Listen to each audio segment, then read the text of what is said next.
Good evening, dear listener. I'm glad you found your way here tonight. Perhaps the day has been long, or perhaps the mind simply refuses to settle. You're not alone. This quiet space is for you. Imagine stepping gently into another age, a world of lamps trimmed low, of narrow streets softened by fog, of quiet rules whispered into daily life, a world that feels distant, yet still brushes against our own. If these journeys bring you comfort, I invite you in your own time to like or subscribe so you may return whenever rest feels out of reach. And tell me, if you wish, where you are listening from. Someone may be listening by a lake in the Midwest, another in a warm kitchen in Maine, or perhaps in a quiet apartment far across the ocean. Now, before we begin, let the room ease into stillness. Dim the lights, let the hum of a fan or the tick of a clock be your company. Perhaps crack the window to the night air, or imagine yourself beside a small fire whose coals glow steadily. Let us begin. She wonders what calm truly feels like at dawn. The day has not yet broken. A pale grayness lingers at the window, the kind of light that carries no warmth, only the faint promise of morning. She rises before the others, not from eagerness, but from a habit long practiced. The boards beneath her feet are cool, the silence of the house stretching wide around her. There, at the sill, she lingers. One hand rests against the pane, and she feels the chill seep through.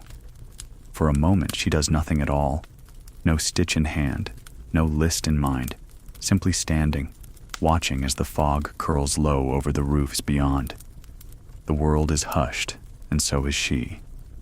Inside her chest, though, a small question stirs. What would it be like, she wonders, to wake without the weight of expectation, without the press of a dozen unseen rules? To rise not as a daughter, not as a vessel of propriety, but simply as herself. It is a thought that startles her, almost like a forbidden tune hummed in the wrong room. She turns away from the glass. The chamber around her bears its marks of the age, wallpaper patterned in rich green, handsome in design, but with a rumor whispered even in her time, arsenic within the dye. The beauty of it becomes suddenly suspect, as if loveliness itself hides a quiet danger. On the small table near the bed lies a comb, its teeth glinting faintly. She knows, as surely as she knows the day ahead, that soon hands will draw her hair through 100 strokes. Not for health, but for appearance. And then the stays will be tightened, the waist drawn, until breath becomes a careful calculation. Even now, before it begins, she feels her ribs grow tense in memory. She exhales, a slow release, watching the fog blur into softness outside.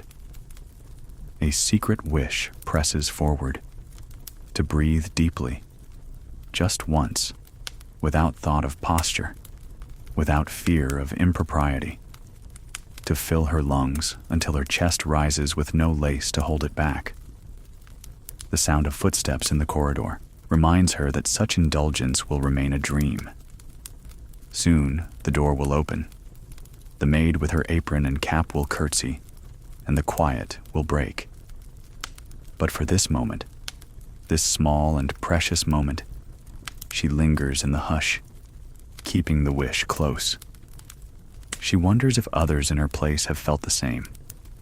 If her mother once paused at a window, if her grandmother once touched a pane of glass and longed for something unnamed. The thought carries both comfort and sorrow. Comfort in knowing she is not alone. Sorrow in realizing how far back the silence stretches. The fire in the grate has not yet been lit. The room is cold enough to sting her fingers. Yet she remains there a while longer, finding in the gray morning a stillness that belongs to her alone.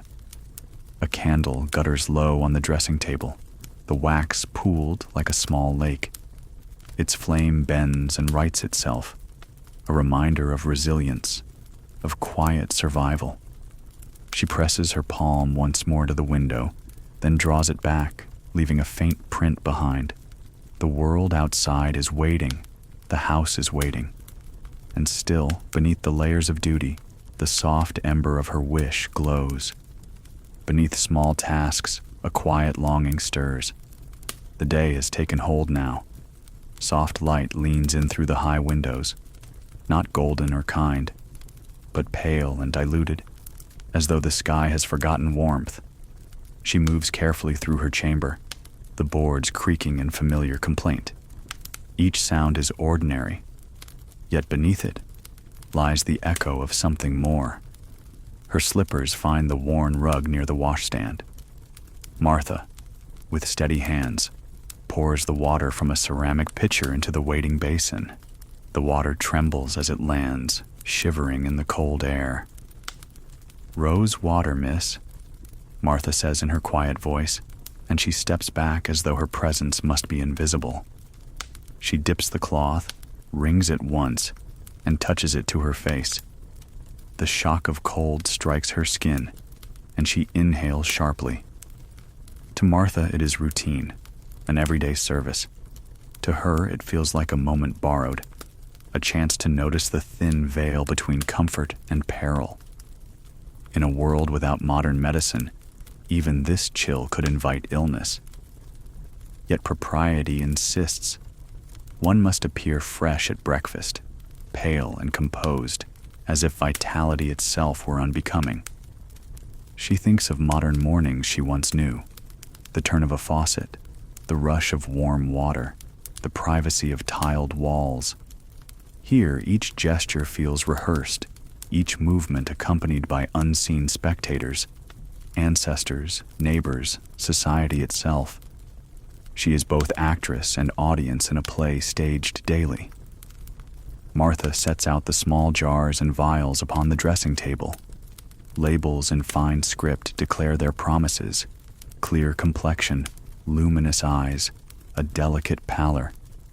And yet she knows the truth whispered among apothecaries: powders laced with lead, wafers laced with arsenic, drops brewed from nightshade. Beauty offered with one hand, harm concealed in the other. She brushes her fingers lightly across the tops of the jars. To refuse them would be unthinkable, an insult to the unspoken contract of her world. To accept them is to nod quietly at risk.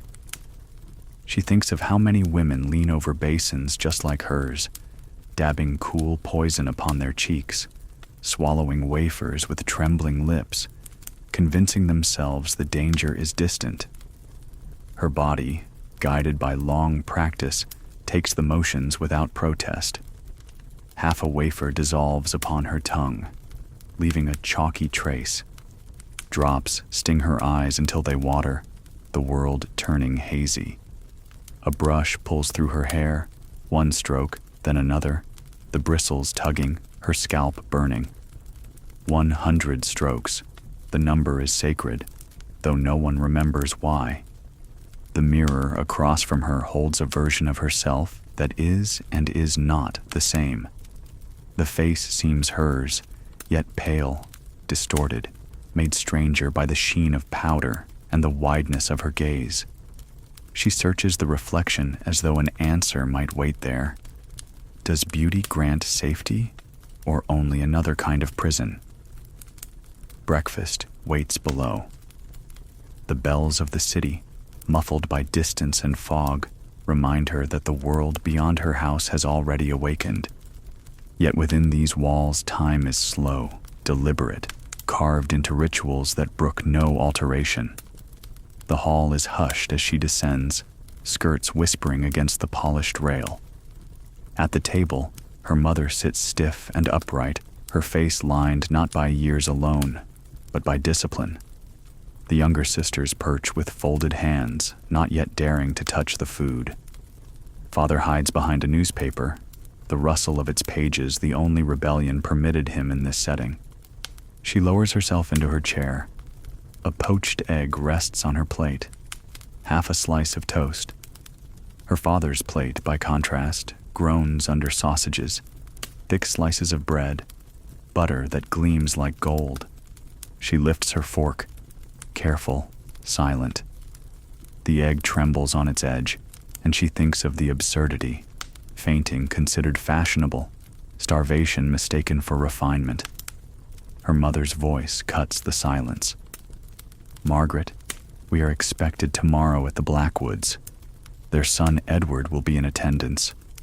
The words fall like stones in a pond. Ripples spread outward, though none show on the surface. She swallows her dry toast and nods. The meaning is clear. A dinner, a performance, a potential match.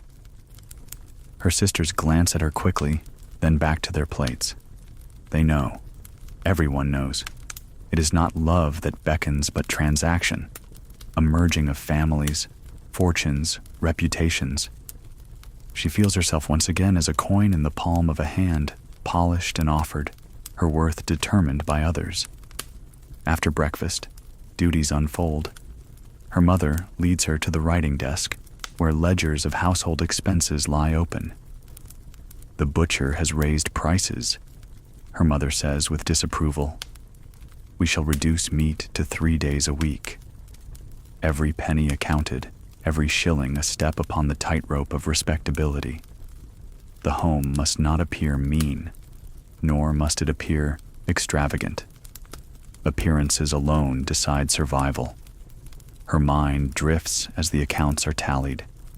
She thinks of the women unseen, the laundry maids who scald their hands raw, the cooks who breathe smoke from low fires, the children who scrub stairs until their knees burn. Even within the comfort of her own house, other bodies bear the cost of her family's display. Later, in the drawing room, a guest arrives. Mrs. Harrington, mother of the famed girl with the impossibly tiny waist. Tea is poured with trembling precision. The china clinks, the liquid steeps for exactly 3 minutes. Every movement judged, every drop of milk an audition for competence. The talk drifts to neighbors, to children lost to fever, to prospects for marriage. She hears herself discussed as though she were elsewhere. "Margaret will dine with the Blackwoods," her mother says, her tone carefully measured. Approval flickers across Mrs. Harrington's face. "A most promising match," she replies. Her needlework waits near the window. She lifts the linen, begins her stitches. Tiny, perfect, endless. The thread bites her eyes, the light is thin, her fingers ache.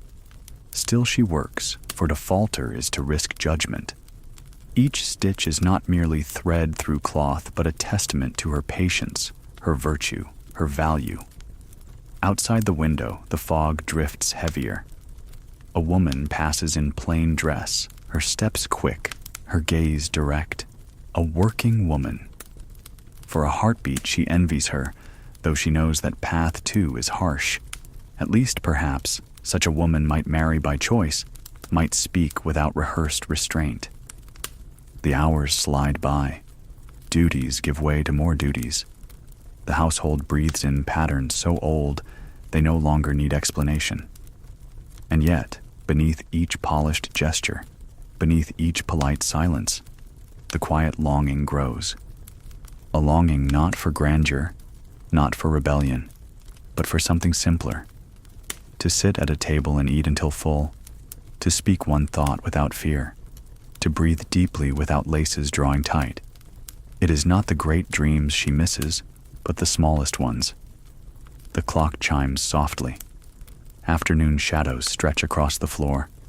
The day continues, as it always does.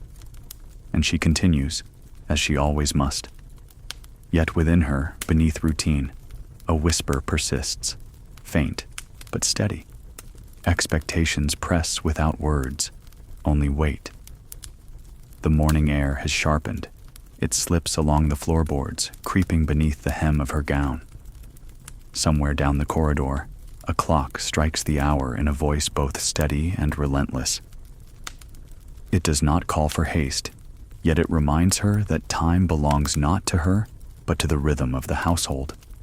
She rises at the signal, already bracing herself for what is to come. On the dressing table waits the corset. It gleams faintly where the lamplight catches the whalebone stays. Beside it, ribbons and laces are coiled like serpents, silent yet threatening. Martha approaches with practiced calm, her small hands strong from repetition. "Arms up, miss," she murmurs, and the ritual begins. The garment encircles her torso, snug at first, then merciless as the laces draw tighter. Each tug pulls a gasp from her chest, though she tries to swallow the sound. She knows the expectation, endurance without complaint. The silence of women has always been mistaken for grace. Breath becomes a negotiation, shallow and measured. Her ribs protest, her organs shift in protest beneath the pressure. Yet her mother's words echo from last week. Lady Harrington's daughter managed 18.5 inches. A true marvel comparison sharpens the sting more than any lace could. She places one gloved hand upon the dressing table to steady herself. Martha works behind her, calm as a seamstress with cloth, drawing until the waist shrinks to a circumference that mocks the body's design. 19, exactly, Martha reports with faint pride. The number is not hers, yet it defines her worth more than her thoughts ever will. When at last the corset is tied, she stands still, her back rigid not from choice, but from necessity. The mirror reflects an image so altered it could belong to another. Waist impossibly narrow, shoulders squared, breasts pushed high, posture locked. She looks at once fragile and fierce, a paradox created by constraint. But the corset is only the beginning.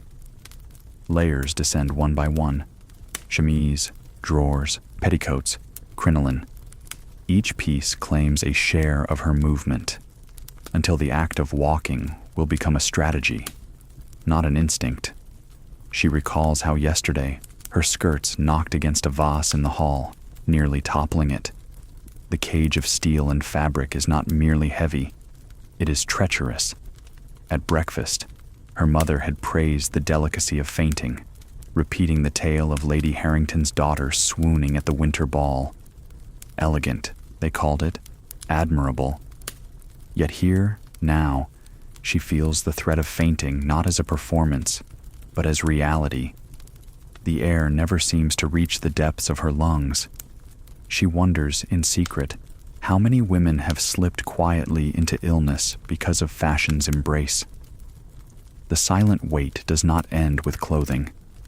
It threads through every gesture of the day. At the table, she lifts her cup not too high, not too low, lest a drop spill and mark her clumsy. In conversation, she nods at intervals rehearsed long before, each movement confirming that she listens without intruding. When her father speaks of politics from behind his newspaper, she presses her lips closed. She knows her opinion would not be welcome here, not because it is wrong, but because it exists. After the meal, her mother dictates the afternoon's tasks. The linens, Margaret. Count them carefully. Mrs. Parker will deliver the laundry tomorrow, and I will not have us cheated. She obeys, her feet carrying her to the linen closet, where neat piles of white cloth wait like soldiers in formation. She counts slowly, one by one, feeling the weight not of the fabric, but of the silence surrounding her. The air in the closet is faintly scented with soap and steam, but she knows what price has been paid for such cleanliness. The laundry maid, no more than a girl, will spend hours at the boiling vats, her hands raw from lye, her lungs stung by vapor. White linens, a symbol of purity, conceal a darker truth. Purity purchased with another's labor, another's shortened life. As she counts pillowcases, her mind wanders to her own body. Purity demanded here too, displayed in posture and complexion, measured in inches and glances. She remembers the rosewater mouthwash, the metallic tang hidden beneath floral sweetness, and wonders how much poison one must swallow to remain respectable. Later, in the parlor, she resumes her needlework. The linen beneath her hands is smooth, the stitches small and perfect. Yet her eyes ache, straining against the dim winter light. She blinks, trying to sharpen her vision. Too many women, she recalls, lose their sight before their youth fades. Undone, not by accident, but by endless hours of detail in poor light. Still, she continues, for a crooked stitch would be judged more harshly than a faltering eye. Her younger sister sits across the room, also stitching. The girl's shoulders slope inward, as if trained to shrink. She hums faintly, the sound so low it could be mistaken for the buzzing of a fly. Their mother glances up sharply, and the humming dies at once. Even music, unless summoned, must not intrude. The fire crackles weakly in the grate, but its warmth hardly reaches. Shadows climb the walls, their shapes shifting with each flicker of flame. She feels the corset pressing against her skin, a constant reminder of the boundaries she cannot cross. Each breath, each movement, is shaped by unseen hands. Afternoon passes into early evening. The lamps are lit, the curtains drawn against the gathering fog. At dinner, conversation once again belongs to her father and brother.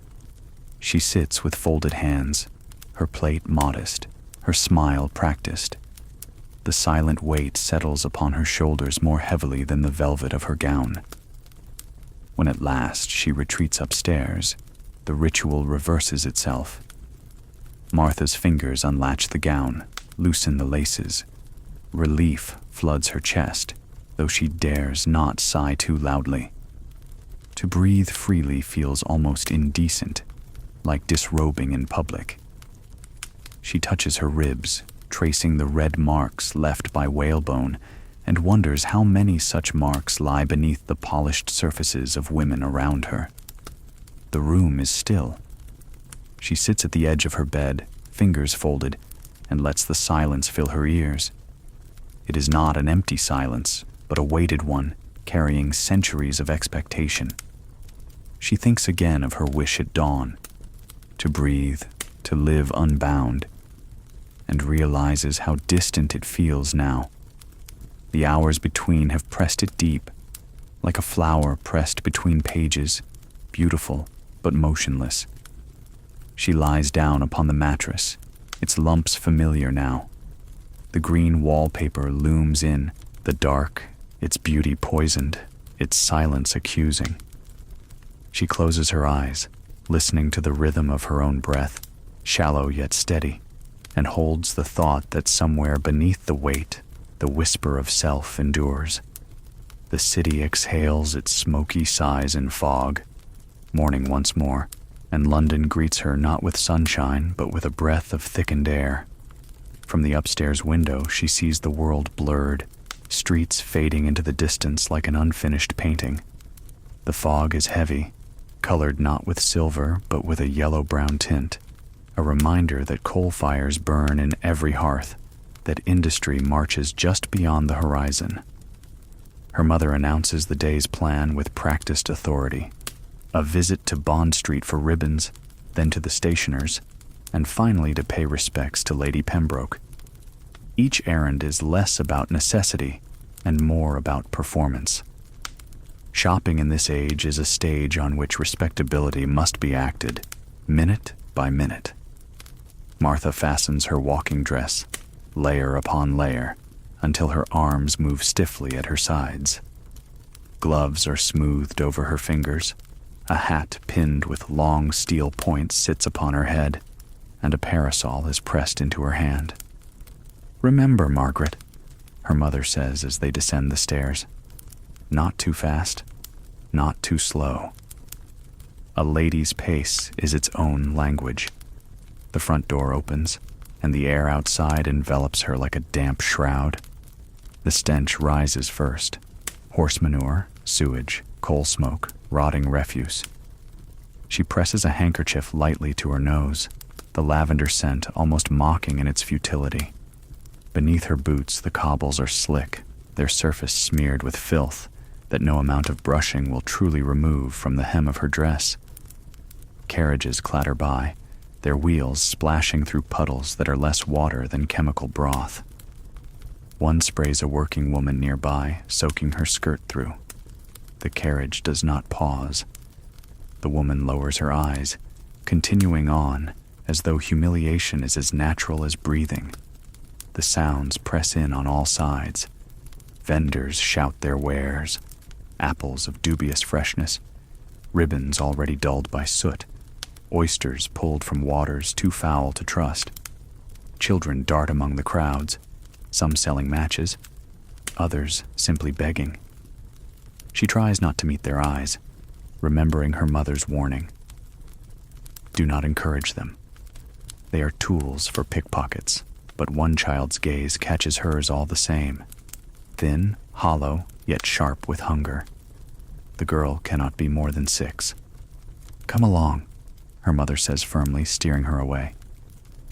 And so she does, though the small face remains with her, haunting. At Bond Street, the world shifts. The streets are cleaner here, the air a little lighter, as though wealth itself scrubs away discomfort. The shopkeeper bows, eager to serve.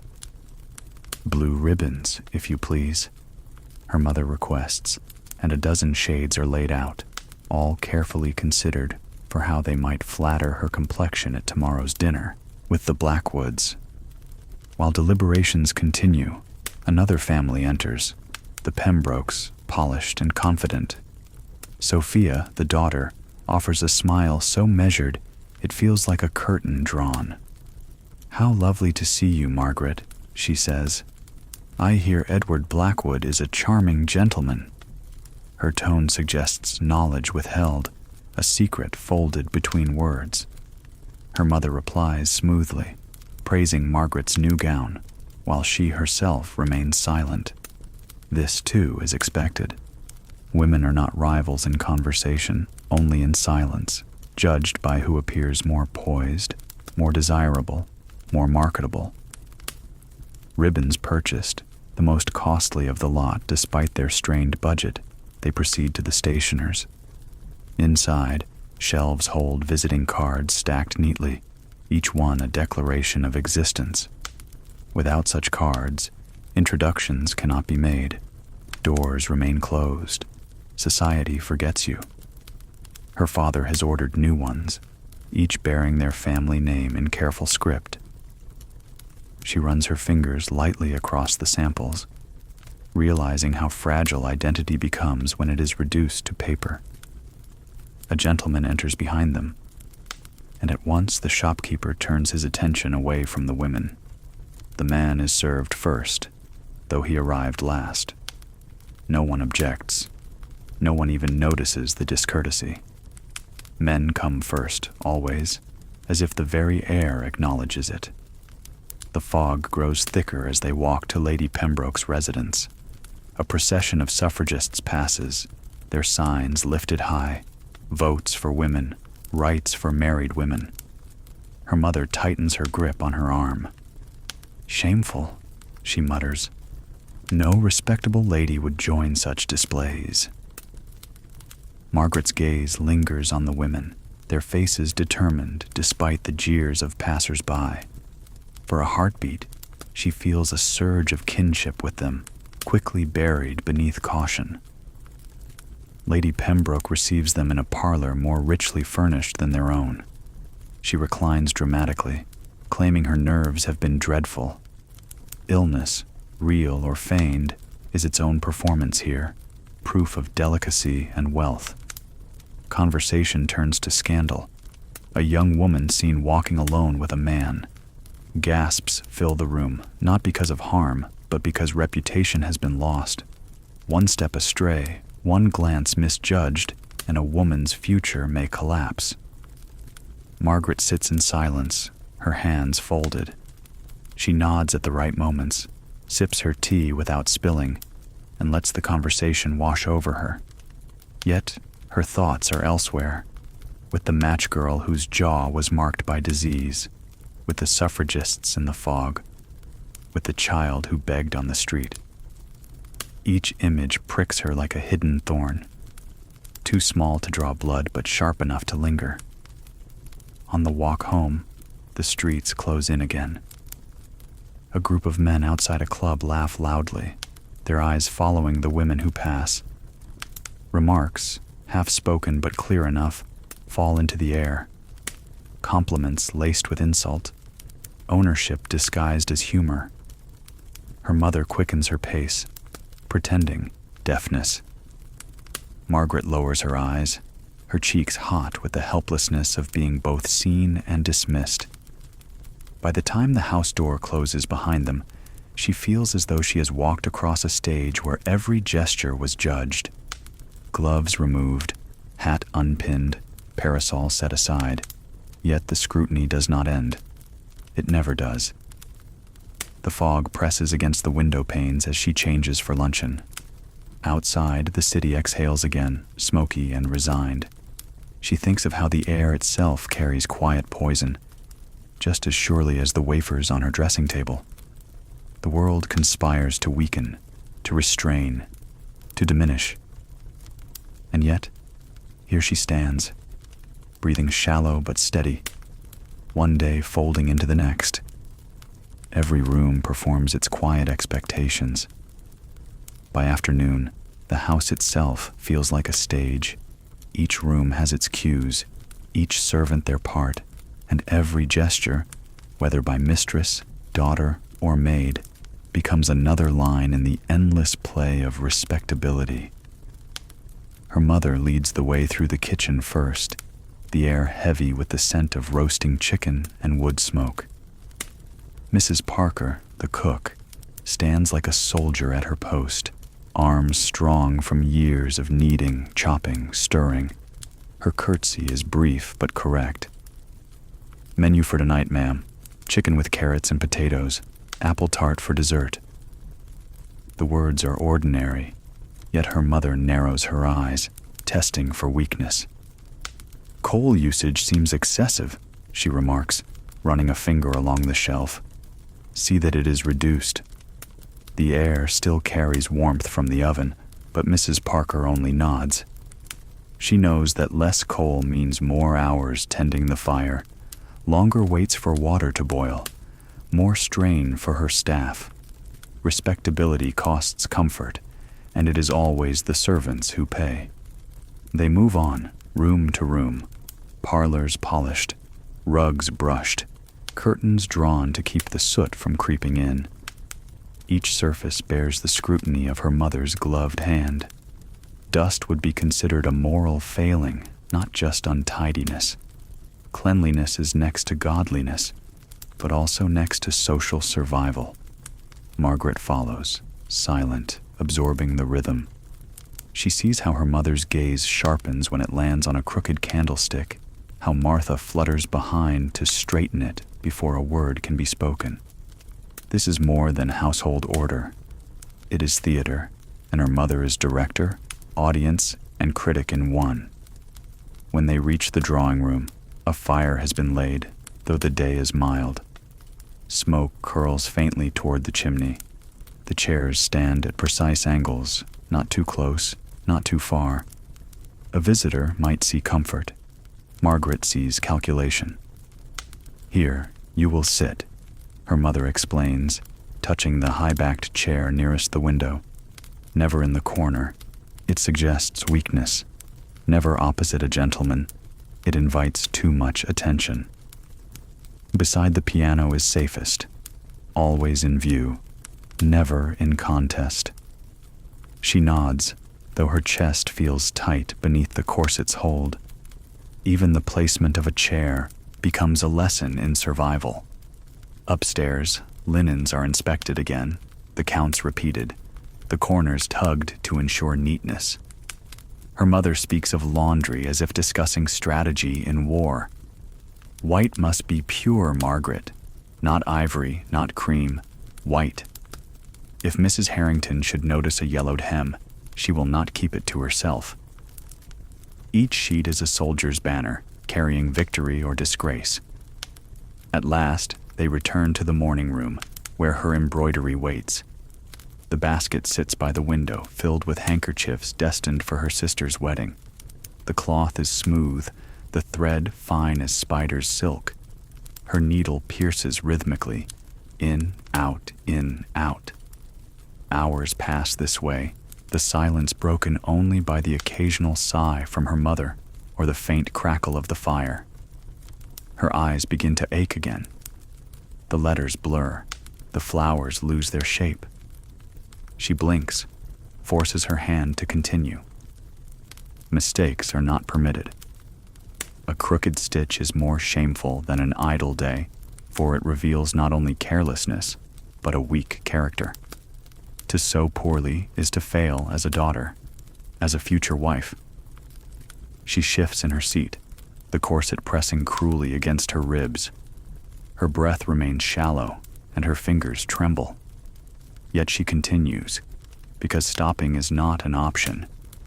She thinks of the generations of women who have bent their heads over cloth like this, centuries spent in silence, producing beauty that would wear out, stain, or vanish in time, while their own health slipped quietly away. From the street below comes a faint noise, the cry of vendors, the shuffle of carriages. She imagines the working women outside, their arms strong from scrubbing, their voices rough from bargaining. For a moment, envy flares again, not of their hardship, but of their purpose. She, in this quiet room, is trapped in labor that proves nothing but obedience. When the tea tray arrives, she sets aside the needle gratefully. Porcelain clinks softly as she lifts the pot. Steam curls upward, delicate, fragrant. She pours carefully, mindful of the lace tablecloth beneath. A spill would mean humiliation, not only for her, but for her entire household. Her mother watches closely, every movement another exam. "Steady hands, Margaret," her mother says, though she has not faltered. The words sting more than correction. They remind her that approval is never freely given, only earned in small crumbs. As dusk gathers, lamps are lit, the curtains drawn again against the thickening fog. The household theater continues. Servants shuffle, coal is recorded, silver polished. Each task is small, but together they form the architecture of reputation. A family is not measured by kindness or joy, but by the sheen of its mirrors, the brightness of its linens, the punctuality of its meals. By the time she ascends to her room, her body aches not from labor, but from posture, from poise, from the constant restraint of movement. Martha helps unlace the gown, her hands gentle but swift. The corset loosens, and Margaret gasps as air finally fills her lungs. The relief is sharp, almost painful in its suddenness. She touches the red marks on her skin, each a silent reminder of the day. Her ribs feel tender, her shoulders heavy. Yet tomorrow it will begin again, lacing, dressing, performing. The household requires its actors, and she has long been cast. She lies down, the green wallpaper staring back in the dim light, its poisoned beauty unchanged. Outside, the city exhales another smoky sigh, fog pressing against the glass. She closes her eyes, and the theater fades only slightly, its roles waiting for her again at dawn. Politeness veils the strain in every gesture. By mid-morning, the house has settled into its practiced hush, a silence that is not absence of sound, but a weaving of small, orderly noises. The muted clink of porcelain stacked in the pantry, the soot-soft cough of the kitchen flue, the light tread of Martha's shoes along the corridor runner. In that hush, rules live comfortably. They do not need to speak. They are felt at the edge of every movement, like the pressure of a glove that is almost but not quite the right size. Her mother sits at the writing desk with the certainty of a magistrate, a stack of folded cards before her. "We will reply to yesterday's callers," she says, not looking up. Plain black ink. No flourishes. A lady's hand should be legible and modest. She pauses. "And never cross a letter, Margaret. Economy is not our brand." She smiles faintly at the word brand, though it is not used. What her mother means is reputation. A thin china vase carried from room to room, shined, admired, and always in danger of cracking where no one can repair it. They begin with a pile of invitations. Here, a musical evening where ladies are expected to perform at the pianoforte without the appearance of ambition. There, a garden tea where chairs must be chosen with care to avoid sinking into the lawn. No unseemly struggles, no flashes of ankle. She notes which cards to accept, which to decline with regret, and which to ignore if their senders have slipped down the slope of favor. The rules are gentle but binding. Accept too much, and one appears eager. Accept too little, and one appears proud. Say yes to the right names, no to uncertainty, and never risk novelty. Her mother places a slim volume near her hand, the etiquette manual, yellowed at the edges and dog-eared at certain grave passages. The book is a quiet tyrant. It does not scold. It explains. It does not rage. It corrects. Its sentences have the cool weight of stone. A lady laughs softly. She never displays her teeth to the company. A lady's interest in politics is limited to admiring the stability of the nation and the wisdom of its stewards. A lady never raises her voice unless to summon aid from a fire, and even then with decorum. Margaret skims, fingers tracing the thin paper.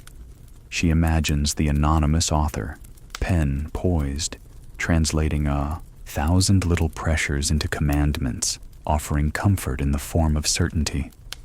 Follow these lines, and you may survive the gaze.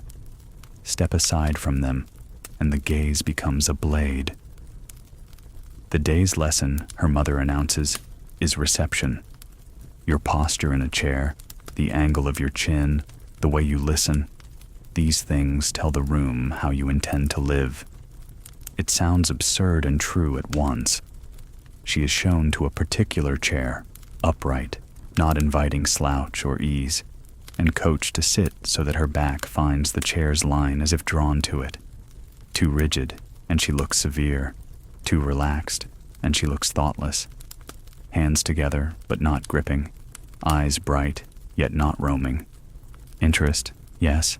Appetite, no. They rehearse calls the way a choir rehearses hymns. Her mother plays guest and hostess in turn. "Good afternoon, Mrs. Blackwood," she says in a tone of velvet that only half conceals judgment. "You honor us." And then, exchanging chairs, she becomes the visitor. "Your roses are a credit to you, dear Mrs. Harrison. How do you manage such bloom?" Margaret plays herself, which is the most difficult role of all. She fields compliments about a room she did not decorate, and questions about a garden she is not permitted to plan. She answers as the book would answer, learning to smooth each sentence until meaning cannot snag on it. After an hour, the practice feels as real as any gathering. She can feel the corset more sharply when she must smile. Her breath shortens on certain words, which must be avoided. There are verbs that ask too much of the chest. Laugh, sing, surprise. Best to choose words that lie close to the tongue. Indeed, perhaps, very. A footman announces that Mrs. Fairchild has come to call. Unexpected, which is to say, unscripted. Her mother's look flashes with brief irritation before settling into welcome. "We shall receive her in the drawing room," she says, and they do. Mrs. Fairchild arrives glossy with news, the sort that polite society consumes like sugar in tea. Have you heard? She sighs, arranging her skirts with the grace of a swan hiding frantic feet. Miss Taylor was seen in the park, quite alone, with Mr. Foster. Only a quarter hour, they say, but you know how a quarter hour stretches. The three women perform a ballet of dismay. Eyebrows lift, but not too high, lips part and rejoin. The word unfortunate serves as both judgment and benediction. Margaret hears the clink of reputation shifting in some ledger she cannot see. Miss Taylor will find doors closed by people who never opened them. She pours tea, steady as a surgeon. The etiquette manual does not include a chapter on the angle of a teapot, but it might as well. One drop spilled is not merely a drop. It is carelessness, and carelessness is character. The stream of amber holds, the milk believes in her, and the cup lands without incident. Success in this world has the fragile flavor of porcelain.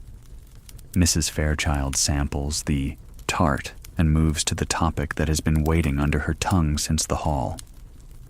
And your daughter's dinner tomorrow? The Blackwoods? A tilt of the head. Edward is said to be very attentive to his business. Such a quality in a young man is reassuring. Reassuring means solvent. Attentive means ambitious. The words do not say what they mean. They touch a piano key and expect you to hear the harmony. Margaret answers with the notes she has been given. We are grateful for their kindness. She feels the corset when she says grateful. It is a word built for small breaths. After Mrs. Fairchild leaves, gloved hand on the banister, perfume lingering like a footnote, her mother closes the drawing room door and leans against it, as if the room itself required guarding. You handled the tea well, she says, and though the tone is cool, the words are warm. It is a crumb, but it is bread. They return to the desk for correspondence. A thin envelope lies among the thicker ones, unremarkable except for a narrow band of black at its edge. The morning boarder. Someone in some house, familiar enough to send word, has died. The card inside is printed sparingly, the name of the deceased and the span of days. There is a ritual here too, a reply composed with sober gratitude, a call paid at the right interval, a dress altered by the addition of ribbon if full mourning is not required, sorrow but in proportion, grief as etiquette. Her mother speaks gently now, a softness rare as a sunny winter noon. You will find, she says, that the rules can carry a portion of your weight. When you don't know how to bear a day, you let the forms hold you up. Margaret thinks of the corset, of the way it steadies even as it steals. She nods, uncertain whether she is grateful or not. At midday they break. A careful lunch is taken, the portions polite. Her brother arrives at the last moment, boisterous, boot heels speaking too loudly to the floor. He drops into a chair and begins a story about his tutor, laughing with his mouth open. It feels like wind entering a room that had not asked for weather. No one corrects him. Here is a rule she knows by heart but cannot find in any book. The louder voice chooses the rules. After lunch, her mother sets a lesson in walking. Not how to place one foot before the other. Any child can do that. But how to occupy space while remaining smaller than the space will allow. In the street, her mother instructs, eyes forward but lowered. Greet acquaintances, but do not search for them. Your parasol belongs at this angle, she demonstrates, to protect the face without appearing to hide it. Avoid puddles not because of the mud, but because avoiding them appears graceful. They pace the corridor. Margaret practices the minute tilt of attention that suggests neither invitation nor indifference. She feels the crinoline catch at a doorway and steps sideways. The little dance a woman must know to move without collision. She learns how to lift her skirts just so, the precise measure that protects fabric while revealing nothing more scandalous than intent. There are gestures for danger too, the code that requires no words. If a man's glance lingers, she must pretend not to notice. If his greeting is overfamiliar, she returns a cooler version, a shade paler. If he persists, the rules recommend a different street tomorrow. The solution to offense is distance. The burden of distance is hers. In the late afternoon, the drawing room fills for a brief call. Mrs. Harrington again, and with her, the famous daughter. The girl's waist, when unseated, cannot be much wider than the span of a good book. Beauty measured like circumference. Margaret notices the tenseness behind the girl's smile, the way her fingers press lightly into the velvet of the chair as if asking the world for balance. They speak of nothing that matters and everything that will be used to judge them. The conversation is like the lace on the mantle, intricate, admired, and entirely unable to hold weight. When the door shuts behind the visitors, the house exhales. Martha appears with a brush and the quiet authority of the truly competent. She gathers Margaret's hair, this time not with the 100 strokes for shine, but with a few for comfort. The bristles hush along the strands. The scalp remembers that there are pleasures which ask nothing back. "Thank you," Margaret says, and means it. Martha nods without looking up, the way one acknowledges the weather. There, constant beyond commentary. Evening creeps in. The etiquette manual returns to the desk like a patient clerk and waits with its hands folded. A lamp is lit, then shaded, because brightness at the wrong hour suggests want of breeding. Her father steps in at last, newspaper under his arm, and mentions he has glimpsed Mr. Blackwood at the club. "Very earnest young man," he says. "Understands accounts." Margaret smiles the right smile. The room approves. They dine, and she calculates the size of her bites as if appetite were arithmetic. Conversation flows around her. Ship schedules, a bill before Parliament, the price of coal, a cousin's engagement. She adds small currents where required. How interesting, of course, I had not heard. The way a good accompanist supports a melody without being remembered. After dinner, the division occurs as always. The men to their smoke and discourse, the women to their sewing and small talk.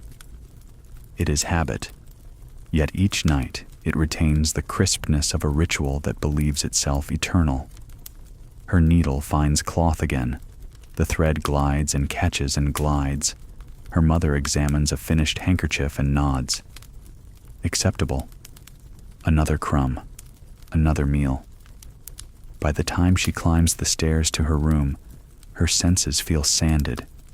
Not raw, never raw, but gently worn, like the edge of a step used by many feet. The rules have held her upright all day, as promised. They have also pressed her into a shape that will be admired long after the admiration stops mattering. Martha loosens the gown. The laces give. The breath returns in a low, grateful tide. Margaret stands in her shift and looks at the wallpapers green, lovely and suspect, and thinks of the law books she is not supposed to read and the suffragist placards she is not supposed to notice. She thinks, too, of her mother's rare softness. Let the forms hold you when you cannot hold yourself. There is mercy there, and a kind of captivity. Perhaps both can exist in the same sentence, the way a smile can carry sorrow and still be a smile. She turns down the coverlet, slips beneath, and lets the mattress remember her. The house quiets into the beautiful order it loves. In that quiet, she feels the unspoken rules take up their night post like sentries. They are not cruel voices in the dark. They are careful, the way bridges are careful.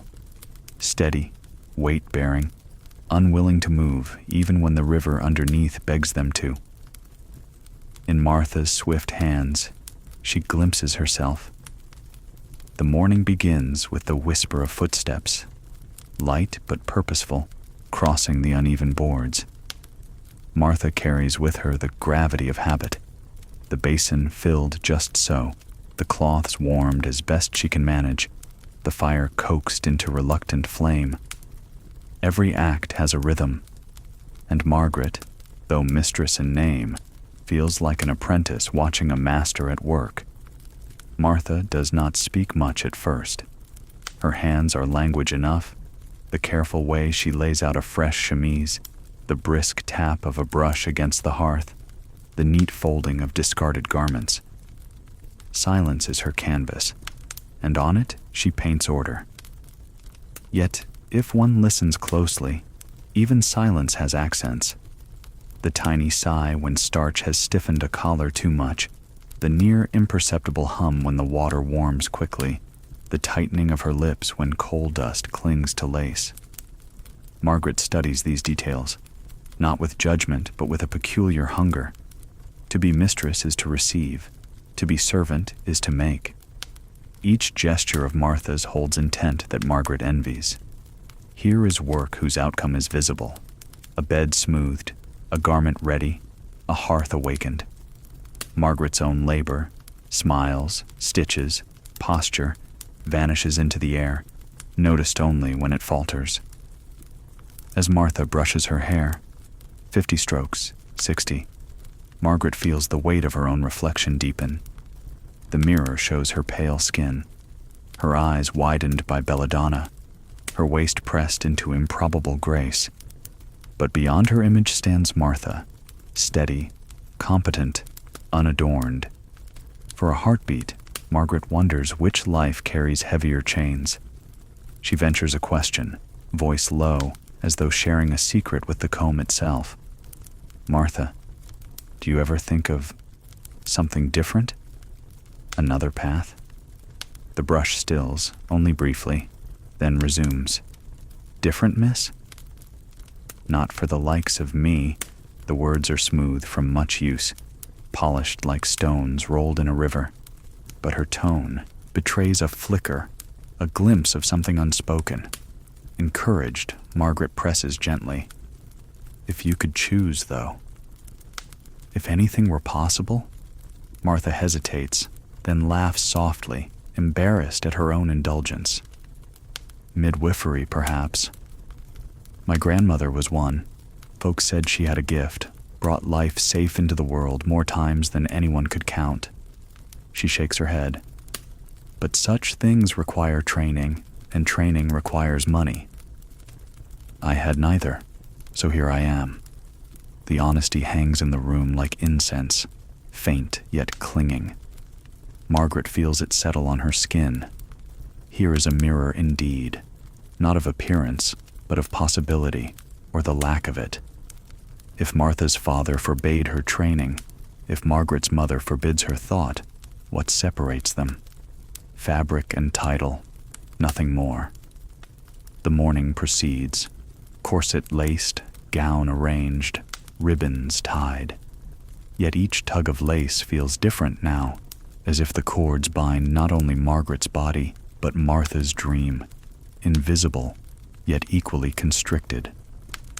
Later, while overseeing the linen inventory once again, Margaret finds herself considering Martha's life in each fold of cloth. The laundry maid's hands will blister, the scullery girl's lungs will steam. Martha will brush, fetch, prepare, never owning the minutes she spends.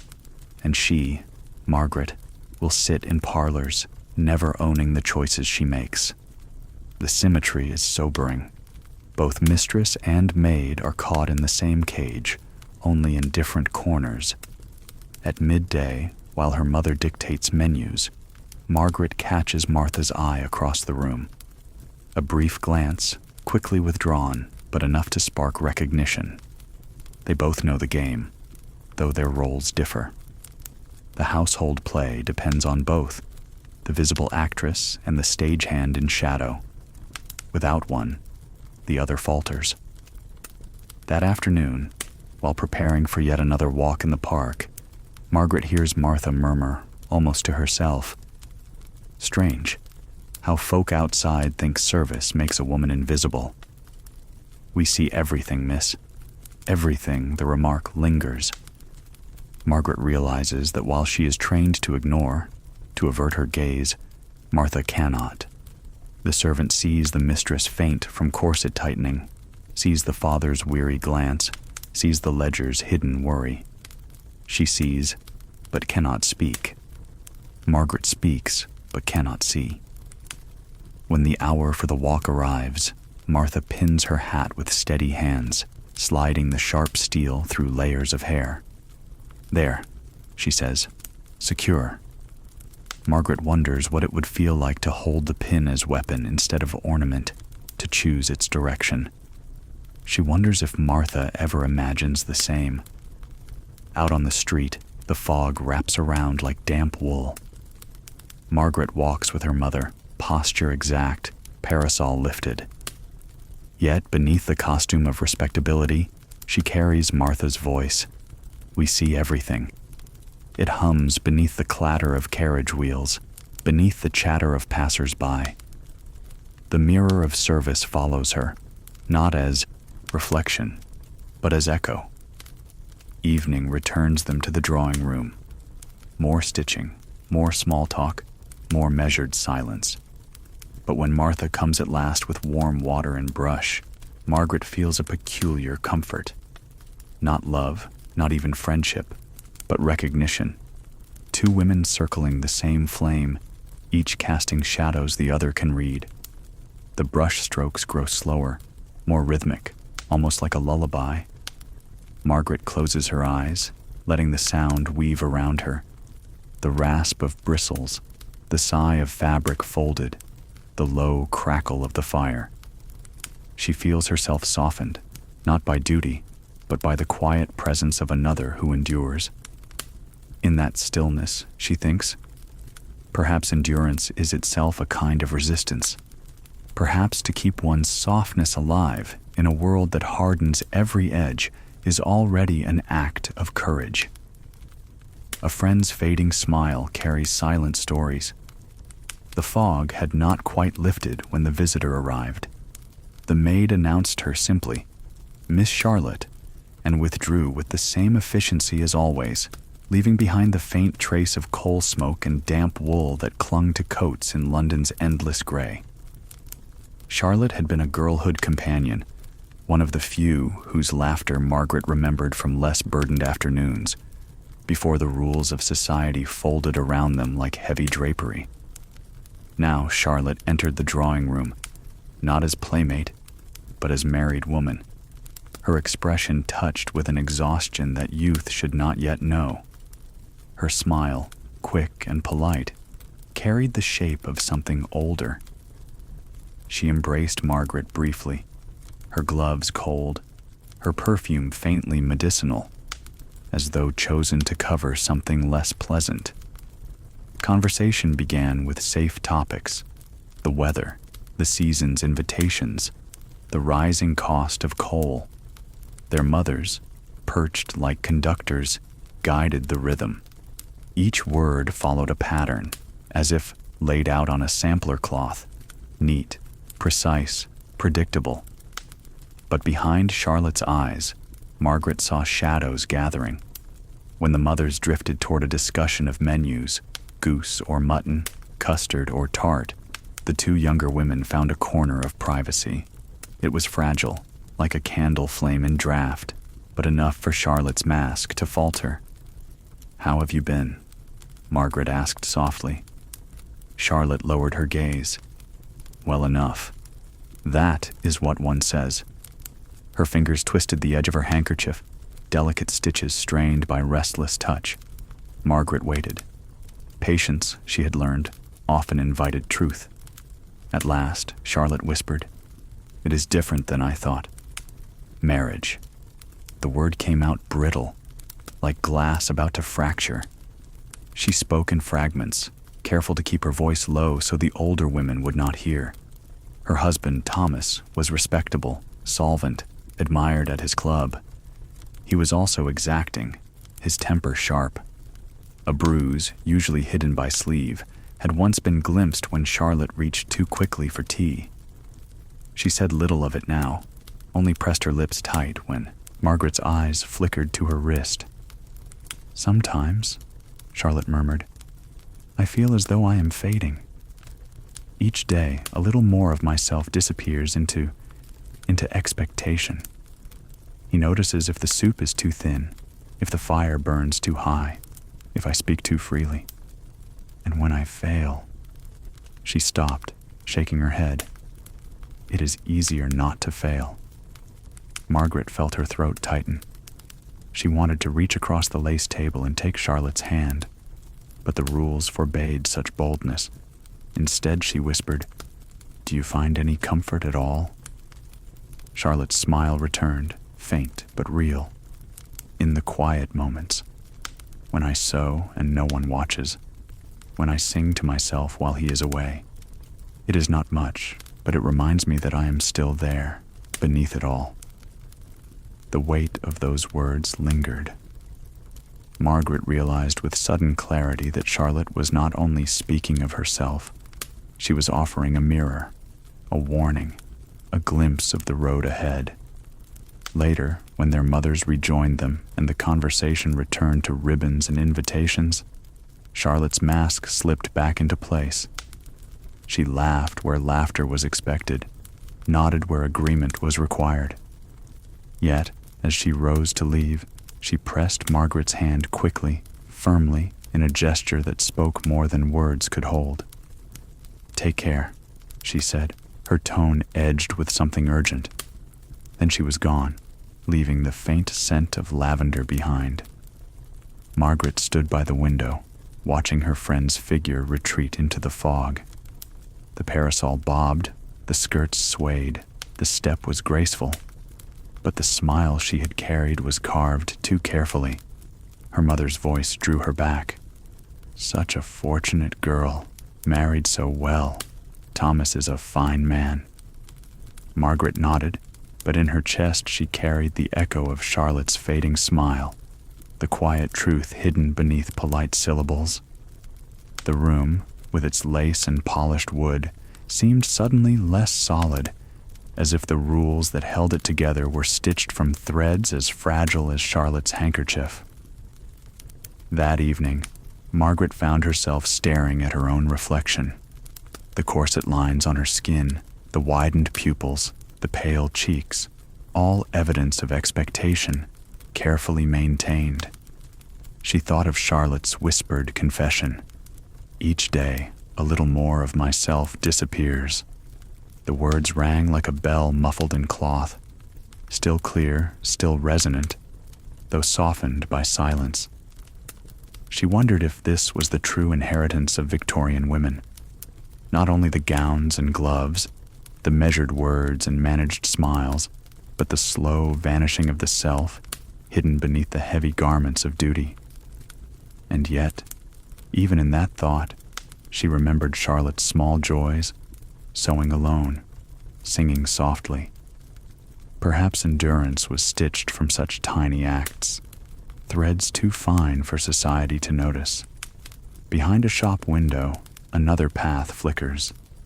The afternoon turns thin and gray, the sort of London hour that seems made of paper ash. Margaret stands beside her mother on the pavement where Bond Street meets a narrower lane, and for a little while they pause, because the foot traffic presses and the carriages crowd, and there is no polite path forward. In the pause, a window takes hold of her attention. It belongs to a small draper's, nothing grand, nothing poor, just a rectangle of glass where ribbon and lace and lengths of modest fabric pretend to be the most important matters in the world. Behind the glass, a girl stands straight as a candlestick. She is not much older than Margaret, perhaps younger by a year or two. The bodice of her dress is tidy, the cuffs frayed from careful laundering. A measuring tape hangs from her neck like a quiet credential. If she is allowed a chair, it is hidden well. She does not sit. Her posture tells a patient story. This is what we do here, hour after hour, even when no one is watching. Margaret imagines entering without her mother. No parasol angle to monitor, no small talk to balance, no script to memorize. She imagines asking the girl for a yard of ribbon and instead receiving a yard of life, as if the measuring tape could unspool hours, not silk. The fantasy is small and foolish, but it warms her for a moment, as if a hearth had caught somewhere inside the chest. A bell tinkles when they push the door. The air is close with starch and dye, a clean smell that has forgotten the river where the rags were washed and the hands that wrung them numb. The shopkeeper nods. His smile is a habit, not a sentiment. The girl steps forward, and the smile she wears is a better imitation. Soft, attentive, exactly wide enough. "What shade, madam?" she asks. Her voice carries a trained brightness, like the sheen on cheaper satin. Margaret's mother answers in that mild, superior way she reserves for people whose names she never needs to know. Blues are laid out like polite arguments. Sky, cornflower, bottle, midnight. The girl's fingers move quickly. No fluster, no wasted reach. She is a musician whose instrument is folded cloth. As her mother debates the merits of one ribbon over another, Margaret lets her gaze wander toward the back of the shop. There, through a parted curtain, a narrow table shows itself, crowded with pins that have no heads, chalk dust that keeps no secrets, and a sheaf of paper patterns curled like sleeping moths. A second girl leans over the table, pushing a needle through wool with neat, stern motions. She does not look up. Looking up is not part of her job. The first girl, the one with the tape, asks, "For evening wear, perhaps?" Her eyes flick toward Margaret's face, only a flick, nothing bold, and some small spark passes between them, neither friendship nor challenge. Recognition, perhaps, of another woman in another uniform. Margaret's mother selects 2 yards of cornflour, then changes her mind to 3, then returns to 2. The shopkeeper writes with careful loops in his book. Ink is not cheap. Mistakes are not refunded. When the packet is folded and tied, the bell tinkles again, and they are back on the pavement, returned to their world of measured pace and performed gentility. But the window lingers at the edge of Margaret's mind, like a thought she meant to write down. Later, after the stationer and the call and the long walk home, the day turns its collar up and spits a few thin drops of rain. The house receives them, shedding coats and gloves, tidying the evidence of weather until the hall looks as if no one were ever damp in London. Yet Margaret's head remains in the shop, where the girl stood for hours, and the chair, if it ever existed, did not. Supper is modest tonight. The book has said it should be. The conversation moves in comfortable grooves. Her father mentions coal. Her brother recounts a joke improved by wine. Her mother worries the cost of candles, their slow retreat down to nubs the way some women count wrinkles, not for vanity, but for arithmetic. Margaret eats in small, tidy mouthfuls, and imagines instead the shopgirl's dinner, late and hurried, perhaps eaten standing, perhaps not at all. When the plates are cleared, the women withdraw to the drawing room as usual. Needlework blooms on laps like well-behaved gardens. A piece of music is attempted, praised, set aside. The rules hum, the lamps hum, the whole room hums with the sound of a life meant to be lived quietly and always indoors. Yet tonight there is a restlessness braided inside the calm, a fine thread of curiosity that will not be clipped. When Martha comes to draw the curtains, Margaret asks, too lightly to be refused. Martha, that draper's on Bond Street. Do you know anything of the girls who work there?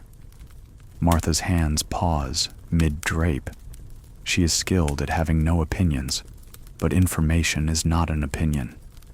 They change, miss, she says, returning the cloth to its track. Some stay for years if the shop keeps them well. Most stand from morning bells to closing, unless trade is slow and the master steps out. A chair is sometimes allowed then. Not always. Are they paid fairly? Martha gives a small sideways smile, the kind you wear when the answer is obvious and unkind. Fairly to those who pay, miss, not to those who earn.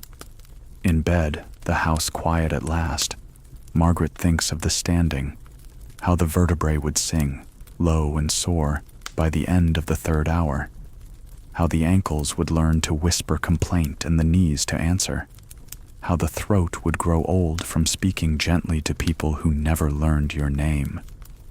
She lays a hand against her midriff, still tender where the stays pressed, and tells her bones without words that she sees them. Small comfort, but hers to give. Morning brings a different errand, but she persuades her mother, through a blend of obedience and suggestion, to pass the drapers once more. There is a wisdom to repetition. It turns seeing into noticing. The bell tinkles. The air is the same. The same girl steps forward, though her hair has escaped its pins and been scolded back. Back again, the girl says, and the corners of her mouth find something like humor. It is faint and careful, the kind of smile you can tuck away if a supervisor enters. Margaret's mother inquires after a fabric suitable for day gowns, something that suggests refinement without announcing expense. Bolts are brought, unfurled, considered. The girl's hands are steady. One can be steady and still be tired. Margaret can see the tremor hiding in the next breath. Do you read? Margaret asks, too quickly, catching herself and redirecting. I mean, do you keep books of patterns one may consult? The correction satisfies her mother and the shopkeeper, but the question inside the question lands. The girl nods toward a shelf where a few slim volumes stand, pages dog-eared by need. While her mother pretends to compare two extremely similar shades of gray, Margaret lingers at the shelf. The books are not novels, not yet, but they are words stacked neatly against a wall, a promise that thought can be organized and kept. In the margin of one, she discovers a penciled sum, quickly erased. Someone else's arithmetic troubles, or someone else's time stolen back for herself. Do you have a chair? Margaret asks in a voice meant only for the girl. Sometimes, the girl says, so softly you would call it the ghost of speech. When trade thins, and the master is taking lunch, and the window is washed, and the stock is counted, and it is a long list. How long are your hours? The girl's glance slips toward the door and back. She does not look afraid. She looks practiced. We are here when the street begins to notice we exist, and we are here until it forgets. I don't keep a clock. Margaret wants to apologize for the way the world is arranged. Apologies are not currency. They cannot be banked. Still, she offers her eyes, open and plain, and the girl seems to take them as something worth a fraction of a penny. By chance, or by the kind of mercy that hides inside chance, the shopkeeper is called to the back by a trader with a delivery. The bell tinkles for a customer who decides, in the threshold, that she has other business. For a breath or two, the front of the shop belongs to women alone. Behind the curtain, the needle driver keeps sewing. The girl rolls her shoulders, tiny movements, like a sailor testing rope. My name is Ellen, she says, so quietly the curtain might not hear. If ever you need a seam turned quickly, ask for me. I can do it straight, and I won't steal thread." "I'm Margaret," she answers, and there is something tender and strange in saying her name to someone whose regard is not part of the ledger at home. "Do you like it?" she asks, and wonders if the question is cruel. Ellen takes a breath that could be a laugh if it grew. "I like coins that arrive when due. I like walking home on legs that still agree with me. I like not being sent upstairs." "Upstairs?" "The boarding room," Ellen says, and the word is flat. 6 beds, 2 windows that stick, 1 kettle that doesn't. We are respectable girls. Respectability sleeps light. A shadow crosses the wall. Footsteps warn of returning authority. Or perhaps they only imagine it. The small space of ease closes as gently as it opened. Ellen straightens the fold of a fabric that did not require straightening. The needle driver does not look up. Their work has manners. It pretends it is the only thing that matters. When the purchase is made and the street takes them back again, Margaret carries Ellen's name like a seed tucked into a seam. She does not know where to plant it, but it wants earth. All afternoon she finds herself seeing the city by its standing women. The girl outside the pastry shop who cannot sit even when no one wants sugared buns. The woman at the chemist with blue-stained fingers from compounds she must not spill. The typewriter girl in a window farther on, shoulders rounded, wrists taut, a row of keys reflecting the damp light like small coins. Each one holds her post in the grand defense of modest means. Each one is told that standing still is the same as rising. By evening, the body has its say. Margaret's feet ache in sympathy with those other feet. She removes her boots and sets them side by side as if they might lean into one another and rest.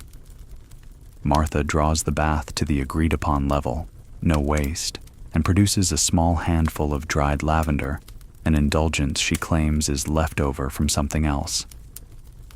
The smell is a meadow remembered in a city that has no time for meadows. "Do shop girls ever come to service?"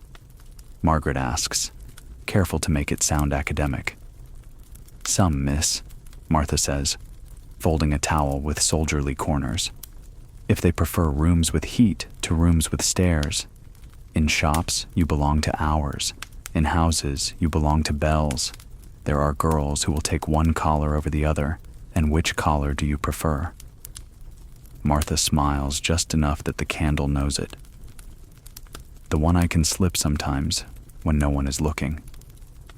Later, when the house has thinned into quiet, and the lamps are soft and the rules have stretched themselves for sleep, Margaret writes a line in her head to Ellen, a letter she will never send.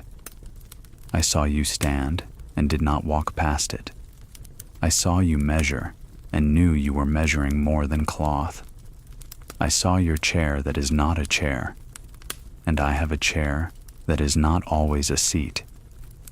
She thinks of work that shows itself and work that disappears, of wages counted and wages presumed, of names written in ledgers and names written in the air. The day feels full and empty at once, like a bolt of fabric wrapped tight around cardboard, plenty to be made if anyone dares cut. Outside, the city gives one last breath and quiets. The fog folds itself like a blanket no one washed this week.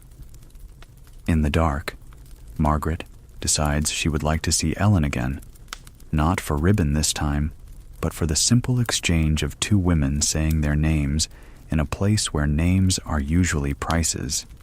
It is a small decision, easily postponed by weather, by company, by the busy caution of good households. Still, it exists. Still, it glows. Wisdom arrives softly, shared in hushed tones. Kindness does not always announce itself. It travels instead, in the quiet lane between chores, or sets a small parcel on the corner of a table and walks away before anyone can say thank you. That is how the day begins for Margaret, not with a declaration, but with a folded scrap placed beside her comb, a pale square of paper weighted by the gentlest thing in the room, a single pearl-headed pin. The pin is ordinary, the sort used to guide a hem. The paper, however, is not. Across it runs a hand that is neat but not practiced for display, a serviceable script that belongs to someone who writes when time permits rather than when time invites. If breathing proves difficult, count the 4. In through the nose, slow as knitting. Hold for the beat between stitches. Out through parted lips, as if cooling tea. Only the upper ribs move, not the waist. Repeat when the laces feel like iron. No signature, no admonition, only instruction. The words are a key, and they fit a lock she did not know could be opened. She reads them twice, then tucks the paper beneath the lining of her brush case. Martha, entering with warm water and that steady, inward gaze, pretends not to notice the small exchange that has not quite occurred. "Good morning, miss," she says, setting the pitcher down without clatter. "A touch of rose today." The mirror gives back the version of Margaret that the house expects. Quiet, pale, eyes widened by the day's first drop. But beneath the surface, a new intention waits. When the corset comes, in all its polished certainty, she lifts her arms and nods, as always. The first tug draws the first breath short, as always. Then she begins the count the paper offered. 1, air slips in past the collarbone, the smallest tide. 2, she holds the air there, not greedily, only enough to know it is hers. 3, she lets it go, soft, a thread pulled free without snapping. 4, repeat, the laces tighten. The breath continues. Something in her chest steadies, not because the corset is kind, but because someone has given her a way to be kind to herself while wearing it. "Not too tight this morning," Martha murmurs, half permission, half apology. "Tomorrow, you'll want the inches for the visit." The laces pause a fraction sooner than on other days. The difference is a thimbleful, but a thimble can protect a finger from a needle. It can turn a wound into a seam. The household begins its march. Accounts checked, menus discussed, coal noted in the book with its columns of smoke-gray digits. Mrs. Wilson, the housekeeper, moves through rooms like a tide that knows both the moon and the shoreline. She is the age that wears competence comfortably. Her face, lined in the places where most faces would break, has not broken. She is not given to conversation. Yet, as she passes Margaret in the morning room, she adjusts a vase whose roses have begun to droop and says, not looking away from the flowers, "You might try a stronger tea today, not for taste, for steadiness. A leaf from the back jar, the one left of the caddy, that is all." The roses lift, having been trimmed and turned. Mrs. Wilson departs. The suggestion remains. In the pantry, the back jar reveals a blend that smells a touch medicinal. Gentian, perhaps. Or an old household trick for faintness learned from a sister who learned it from a midwife who learned it from a woman with no name. The cup that results is not pretty, but it is firm. She drinks and feels the floor stand closer under her feet. At noon, a book arrives from the circulating library, a favorite of her mother's, bound in maroon cloth, the gilt title softened by many hands. It is the sort of novel that promises improvement by chapter 3 and repentance by the penultimate page. Margaret is not ungrateful for these books. They are a strong fence on a windy bluff, but sometimes a fence keeps a view from being seen. When she opens the cover, a pressed fern falls into her lap, brittle and elegant, its ribs a map of all the ways growth can be both fragile and stubborn.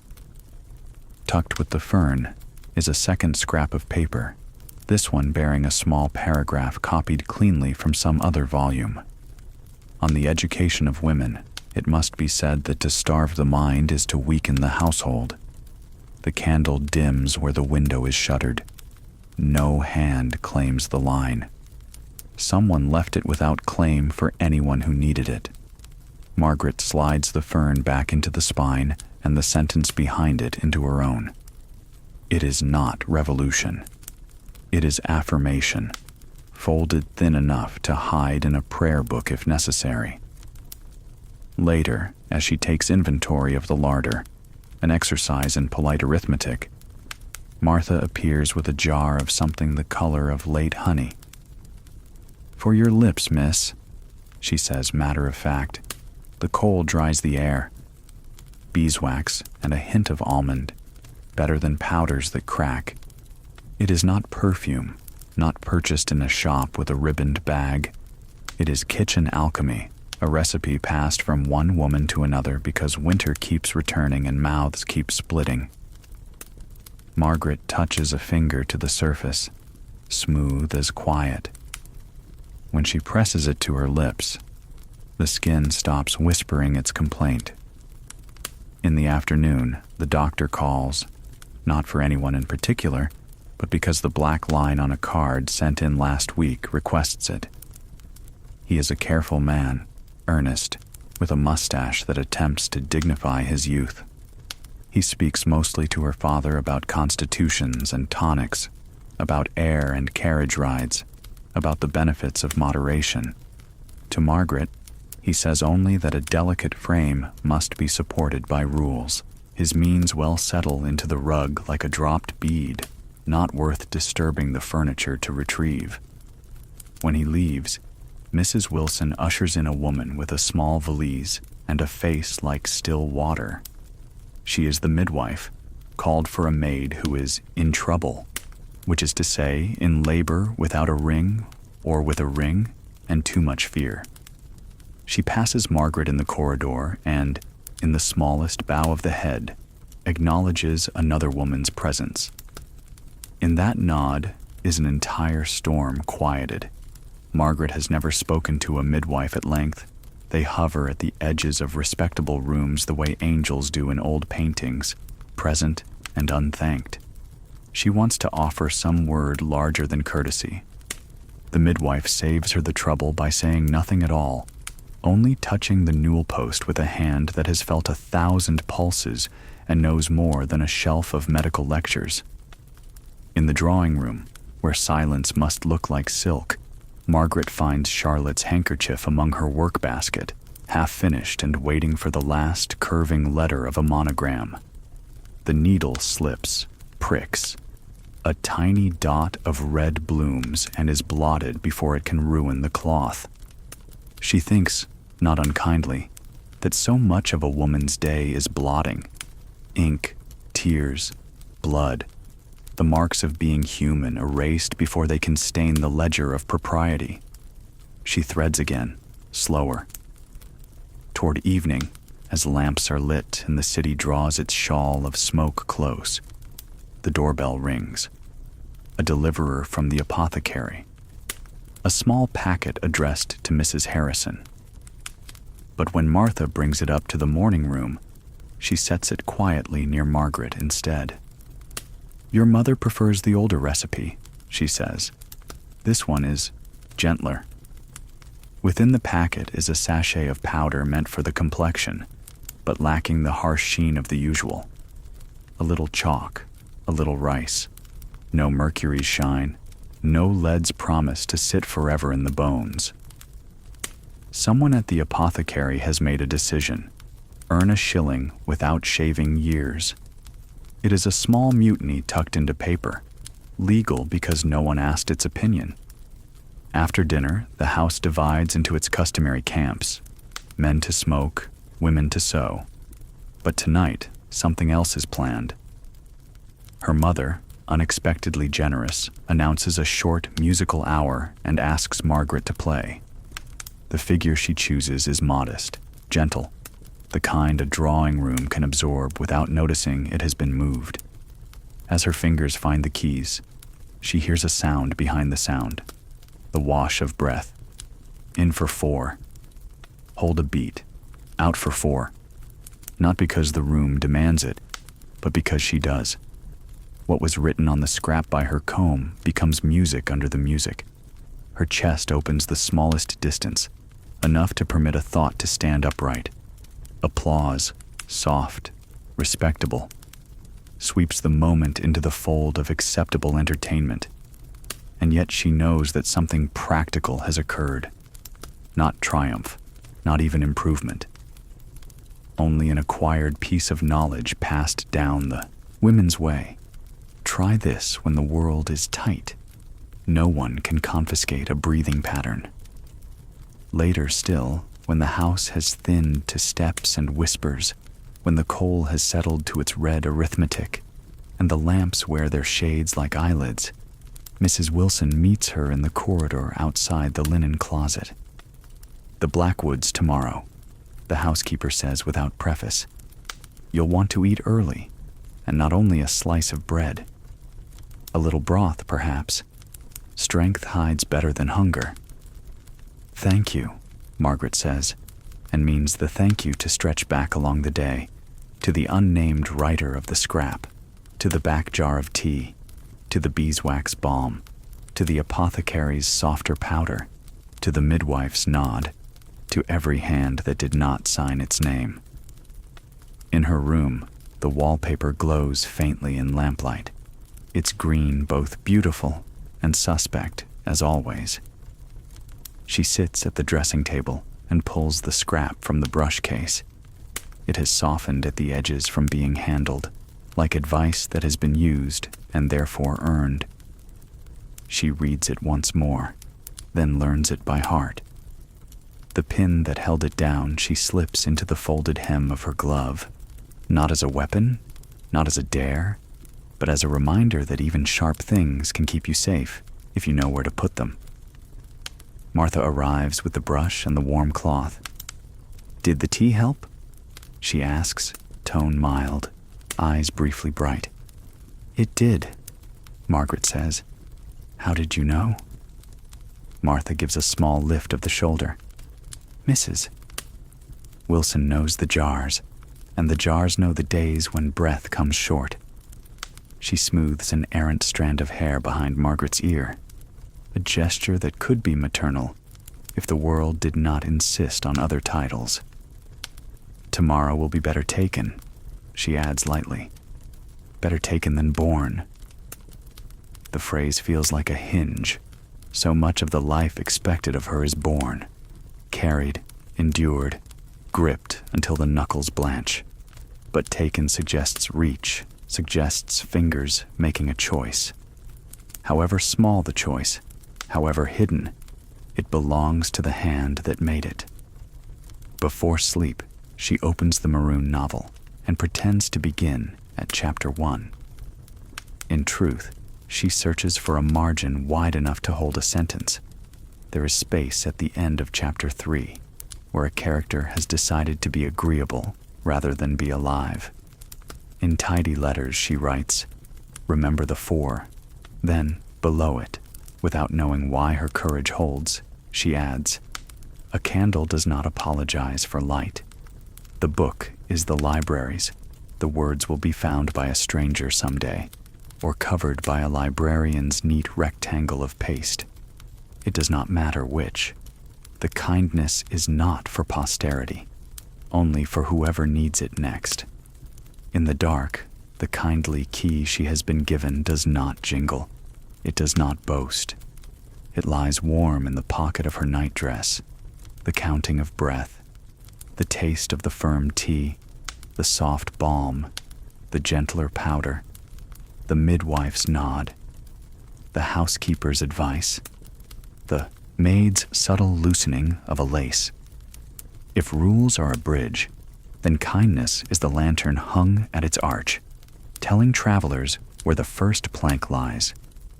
She sleeps with the sense, not certainty, but sense, that tomorrow's dinner and tomorrow's judgments and tomorrow's practiced smiles will find her a shade more ready, not armored, not rescued.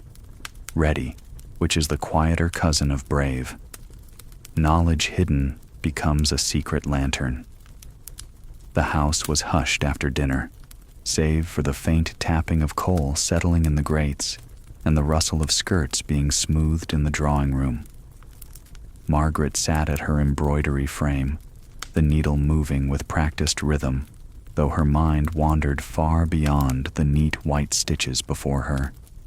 Each tiny prick of the needle seemed to echo Charlotte's words from earlier days, Mrs. Wilson's quiet advice, and Martha's careful adjustments.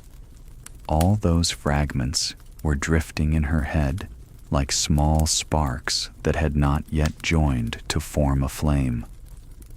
It was during such a quiet hour that Margaret discovered the book. She had risen to fetch a fresh skein of thread from the small cupboard near the morning room when her hand brushed against a volume tucked behind the orderly rows of household manuals. Its spine was plain, unmarked, the cloth cover a faded brown.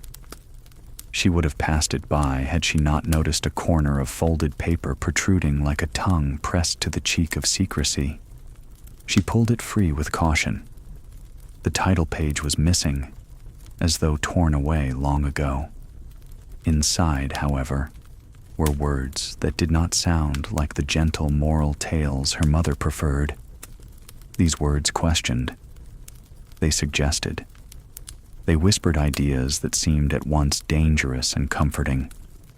Passages underlined by a hand not unlike Mrs. Wilson's tidy script spoke of women's capacity for learning, their equal claim to thought.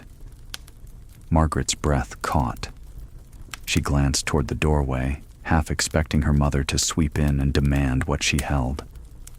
But the hall was empty, and the ticking of the tall clock down the corridor was the only sound. She returned to her seat by the hearth, hiding the book beneath a shawl until the moment allowed her to open it again. By the time the lamps were lowered, her eyes had traced more sentences than she could count, each one a lantern lit in a corridor of darkness. She felt as though she had been walking her whole life through a fog, and here, suddenly, someone had placed a light in her hand. When Martha came later to brush her hair, Margaret hesitated, then slipped the volume from beneath the shawl. "Do you know of this?" she asked, voice low. Martha's eyes widened, then softened with recognition. That belonged to Mrs. Wilson once, before she kept house here. She said she had no use for it anymore, but I think she left it behind on purpose.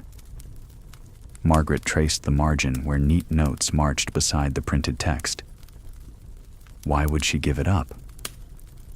"Sometimes," Martha replied, drawing the brush gently through her mistress's hair, "a woman sets aside what she cannot use, hoping another might.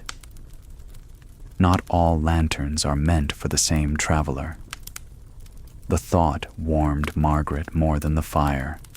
She pressed the book to her chest, the rough cloth cover grounding her like a heartbeat. Days passed, and each night she returned to those pages. She read about other women, some real, some imagined, who had spoken, written, endured. She learned how the law bent against them, how courage could be as simple as refusing silence, how even the smallest act of writing in a margin was a rebellion of ink.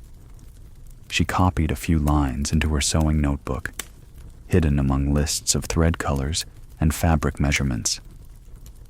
Should her mother inspect it, she would see only domestic order, not subversive thought.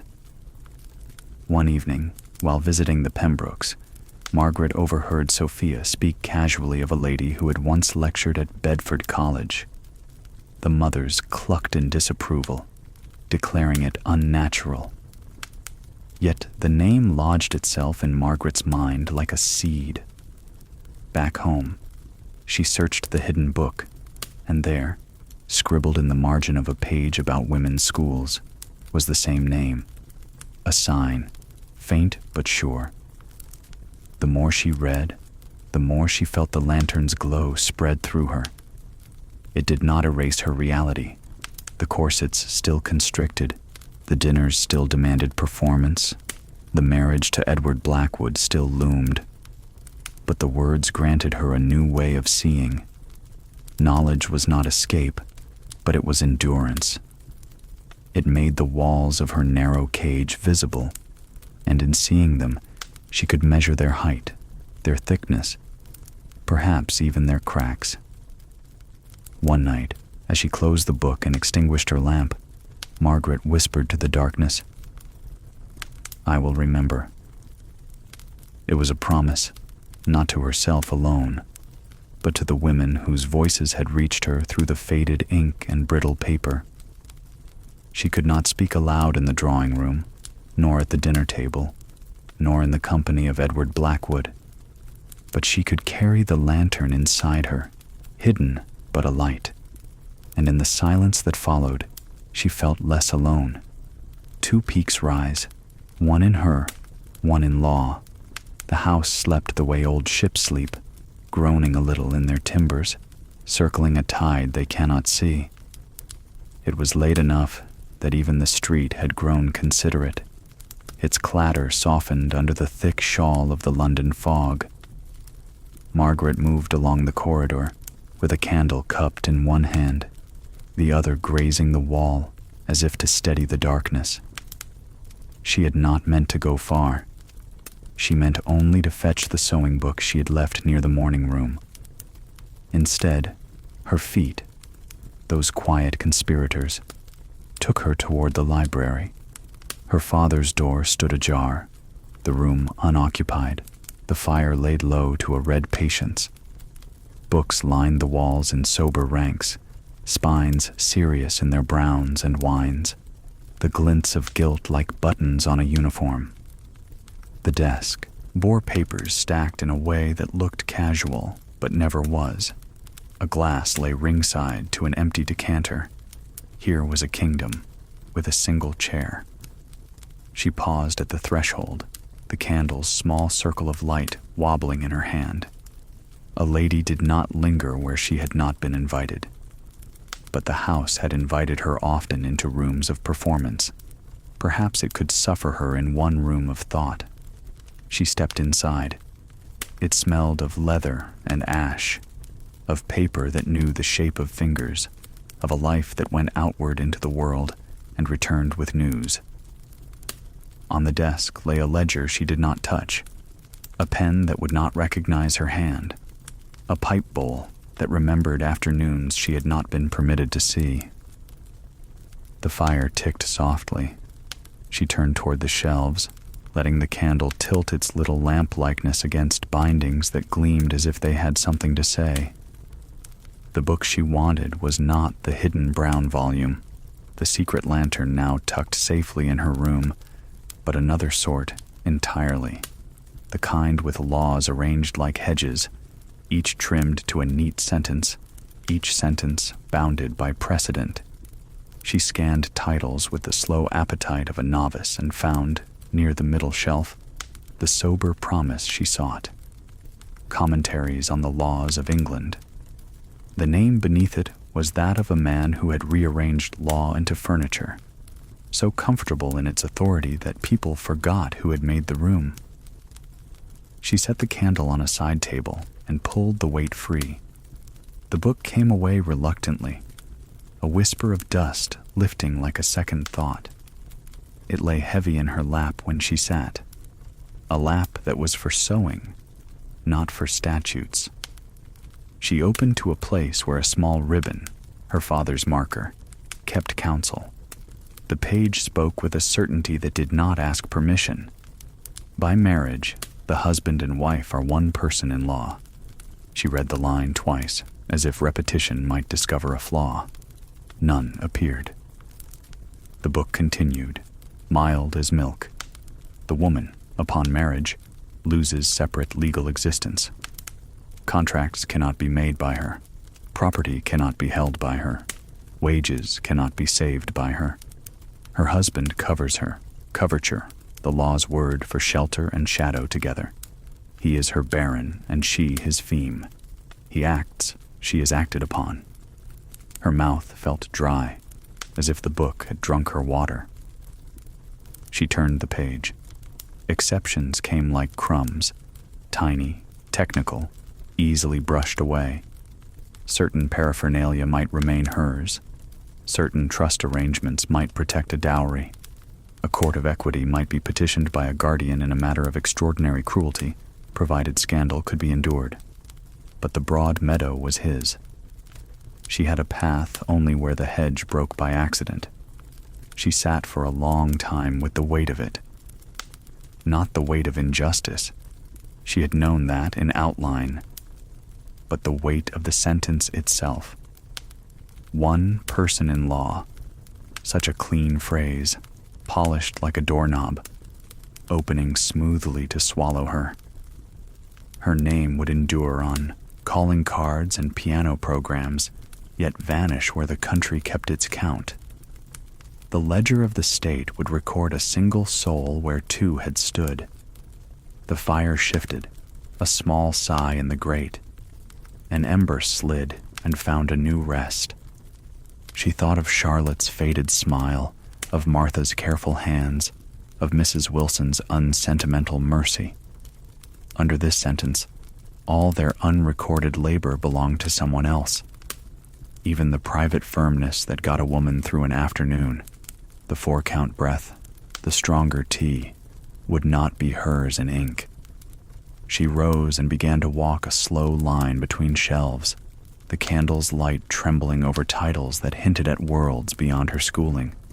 Commerce, navigation, poor laws, taxes, treaties. It was not that the books forbade her.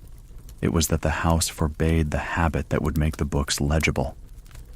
She found herself smiling, not kindly, at the etiquette manual's claim that a lady's mind must not be overexerted. Standing in a room like this, it would be impossible to overexert if one had never been taught how to lift. On a lower shelf, thinner volumes waited, case reports bound like pamphlets. She crouched, corset resisting, and slid one free, a case of separation after cruelty. The words were compressed, bloodless, as if law had wrung life into facts and then folded the damp cloth away. A judge, sounding as old as the carpet, found a narrow relief.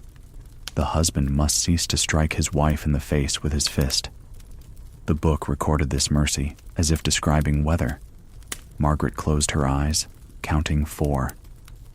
Not for the corset now, but for the room itself. In, hold, out, repeat. She stood carefully, the case report restored, the commentaries left open where the ribbon had lain. Her father's mark would return to its place by morning. The book would not remember that another pair of eyes had borrowed it, but her eyes would remember. She thought then of something the hidden book had suggested in a margin, that the law is a river and custom its banks, that either may move slowly until one day the water runs where it has not run before. There were women already standing in that current, writers, reformers, teachers, thigh-deep, patient, stubborn, cold to the bone, their hands making small channels with spoons because nobody would lend them a shovel. On the desk lay a smaller volume, a bound set of parliamentary speeches. She knew enough to know that debate was a kind of theater where the actors wrote their own lines and declared them universal.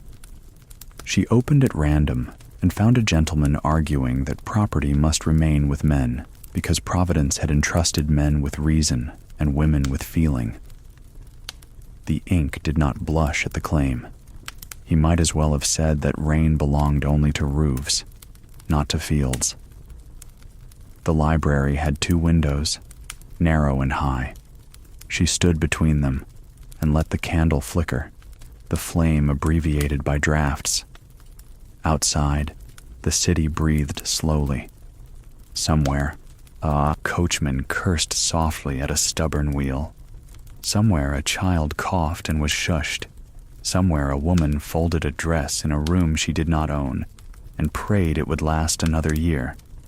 Margaret set the commentaries back into their slot, the binding settling to its shelf with an air of rightness. As she did, a slip of paper peeked from beside it, small, square, of the sort a stationer sells by the hundred. Her father's hand, a column of sums, cancelled, and underneath, in a different hand, neater, almost prim, a note of housekeeping: linen, 8, salt, 1, starch, 2. Speak to Mr. Shaw about prices. Mrs. Wilson had used the nearest paper to hold her arithmetic. The law book had served her not as oracle, but as shelf. Margaret felt oddly comforted. Even in a room built for one kind of power, another kind had used its flank for a moment of practical thought. She took up her candle, then hesitated. At the edge of the desk lay a thin pamphlet with a blue paper cover, cheap, easily torn, the sort of thing that sinks between heavier volumes and is lost. Married Women's Property, it read in plain type, and below, the date of 2 years past. Margaret sat again and smoothed the cover. Inside, a speech. No, not a speech. A petition summarized, then debated in the House, proposed that a married woman might be allowed to keep wages she had earned, property she had brought, inheritances she had received. The prose was homely, earnest, free of the ornaments that sometimes served as fig leaves for poor ideas. The arguments against it were graceful and repeatedly wrong. She read the list of votes in the back, names marching in 2 columns, ayes and noes. The ayes were fewer, but more than she would have guessed. A margin in someone's hand, perhaps her father's, had a small mark next to a name known to dine in their circle. That gentleman, apparently, had voted for the property of women. It was such a small gladness that she felt embarrassed by the warmth it brought. Not all bridges are built of stone. Some begin with a plank no wider than your foot. The candle had burned low enough to tilt its own wax. She rose, still reluctant to return to her assigned part of the night. In the doorway, she paused. Across from the desk hung a map of the county, the river drawn like a blue ribbon stitched to a brown dress, towns encircled, roads stretched into taut, respectable lines. She thought of walking along such a road with no parasol angle to recite, no pace to calculate, no eyes censoring her horizon. She imagined, not with drama, but with a kind of tidy hunger, owning a book with her name on the inside cover and no one else's. When she reached her chamber, the house felt again like a ship. Martha had left a small lamp burning, the wick trimmed to a thoughtful line. On the dressing table lay the beeswax balm and a folded scrap from the day before. Better taken than borne. She smiled, tired, unarmed. She sat, and without quite deciding to, opened her sewing notebook to the back page. There, between measurements and thread counts, she wrote in a neat script that would not alarm a mother. By marriage, the husband and wife are one person in law. Then, on the next line, 2 persons persist in fact. She shut the book and felt, not triumphant, but organized. It is a peculiar comfort to know the exact size of the wall you face. It allows the mind to choose its ladder carefully, or to plan the tunnel, or to decide, on certain days, to rest and mend your shoes, because the wall will be there tomorrow. In the morning, the library's gravity remained on her like a shawl. Over breakfast, her father mentioned a paragraph he had read about French tariffs.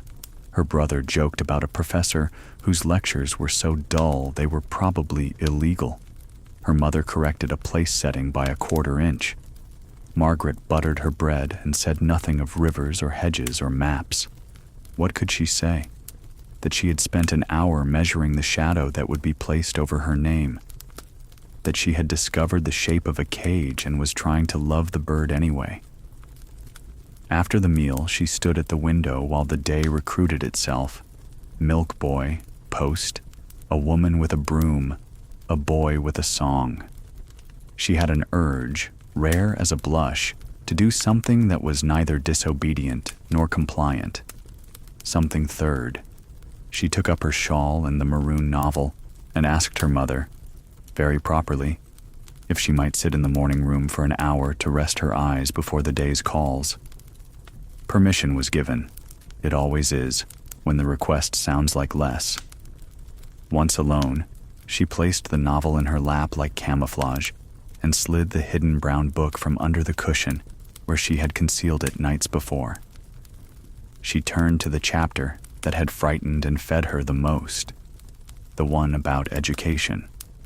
The margin hand, Mrs. Wilson surely, had underlined a sentence. The denial of instruction is not a proof of incapacity. It is the cause. Beneath it, in pencil as faint as breath, spoons in a river.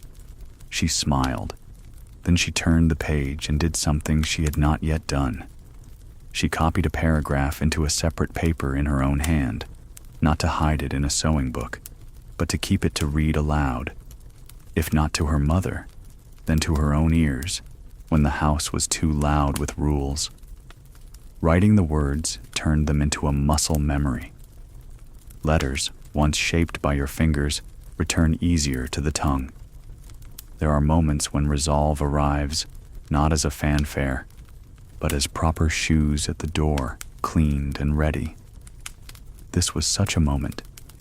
She felt no fever, no fever's consequences. She felt instead a list forming. Read a little each day. Breathe when the laces tighten. Say one true sentence at every gathering, even if the sentence is small enough to slip through conventional nets. Ask for broth. Loosen a ribbon half a finger's width. Plant a sentence where it might be found. Compliment a girl's work, not her waist. None of it would change a law. All of it would make a person. The afternoon called in its careful voice. Fittings, errands, the parcel to be tied for the Blackwoods dinner tomorrow. Mrs. Wilson appeared with a ledger and a look that could move a mountain by politely asking it to consider. The accounts, she said, if you would check me. It was a courtesy and a lesson. Margaret took the book and added columns until the numbers recognized themselves.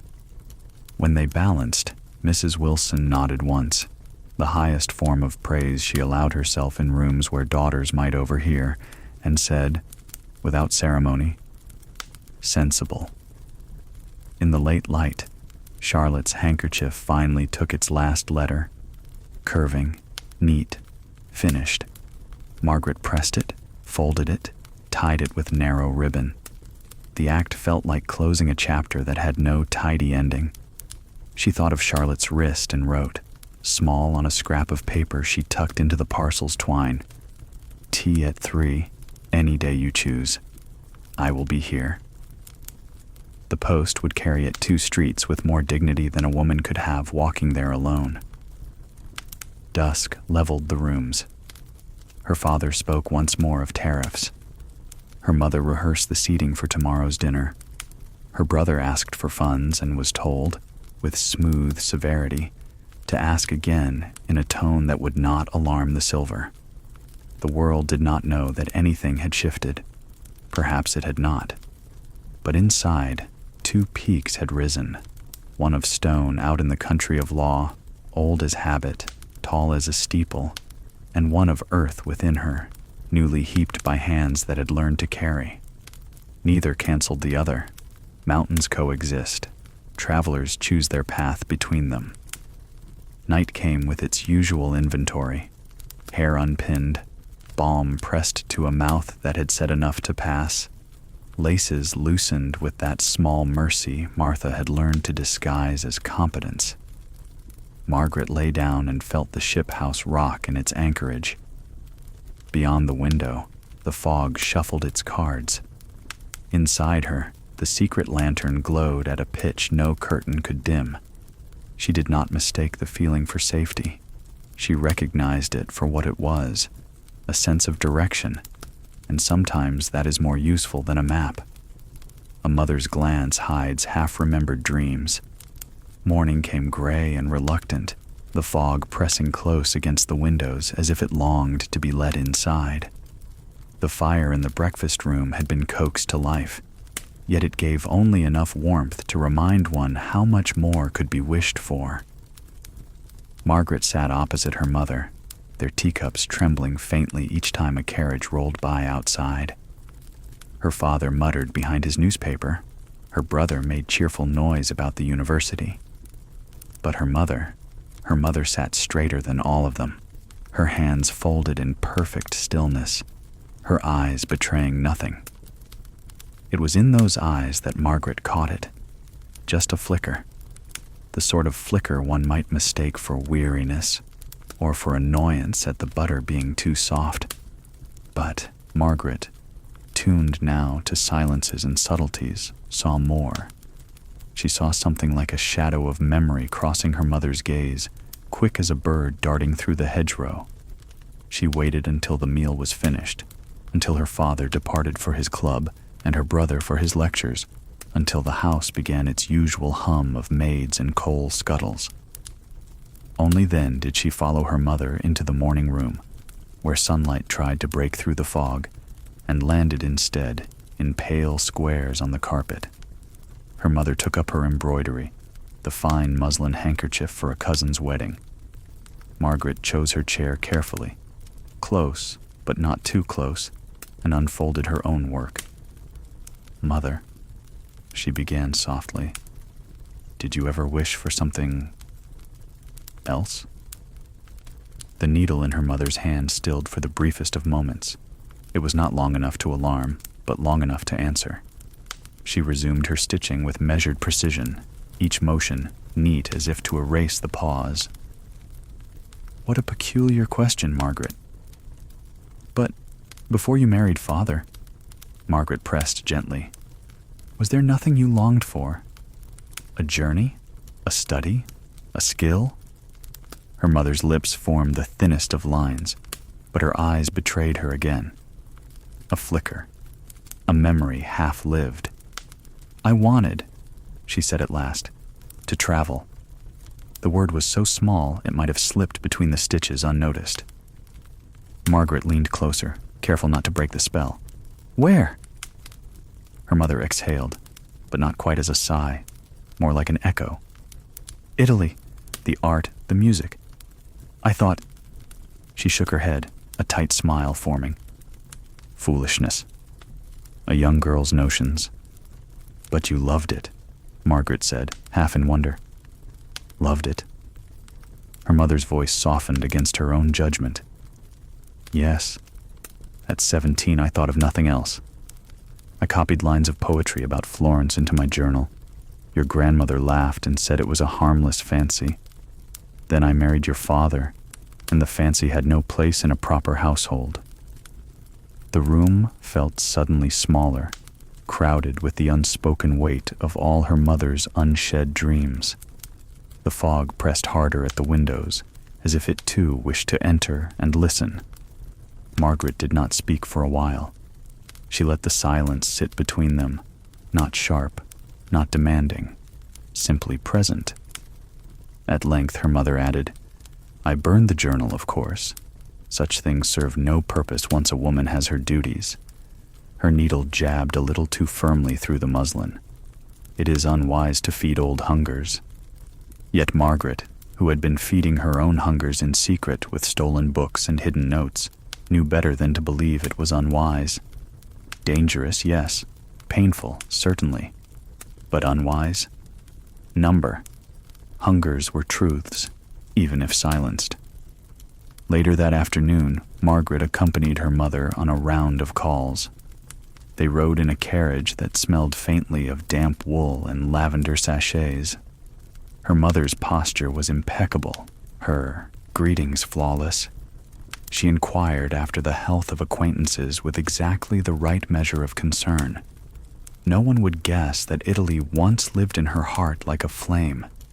Margaret watched her closely, noticing the way her eyes lingered half a second longer when someone mentioned a son studying abroad, or the way her breath caught when she saw a lithograph of Roman ruins displayed on a drawing room wall.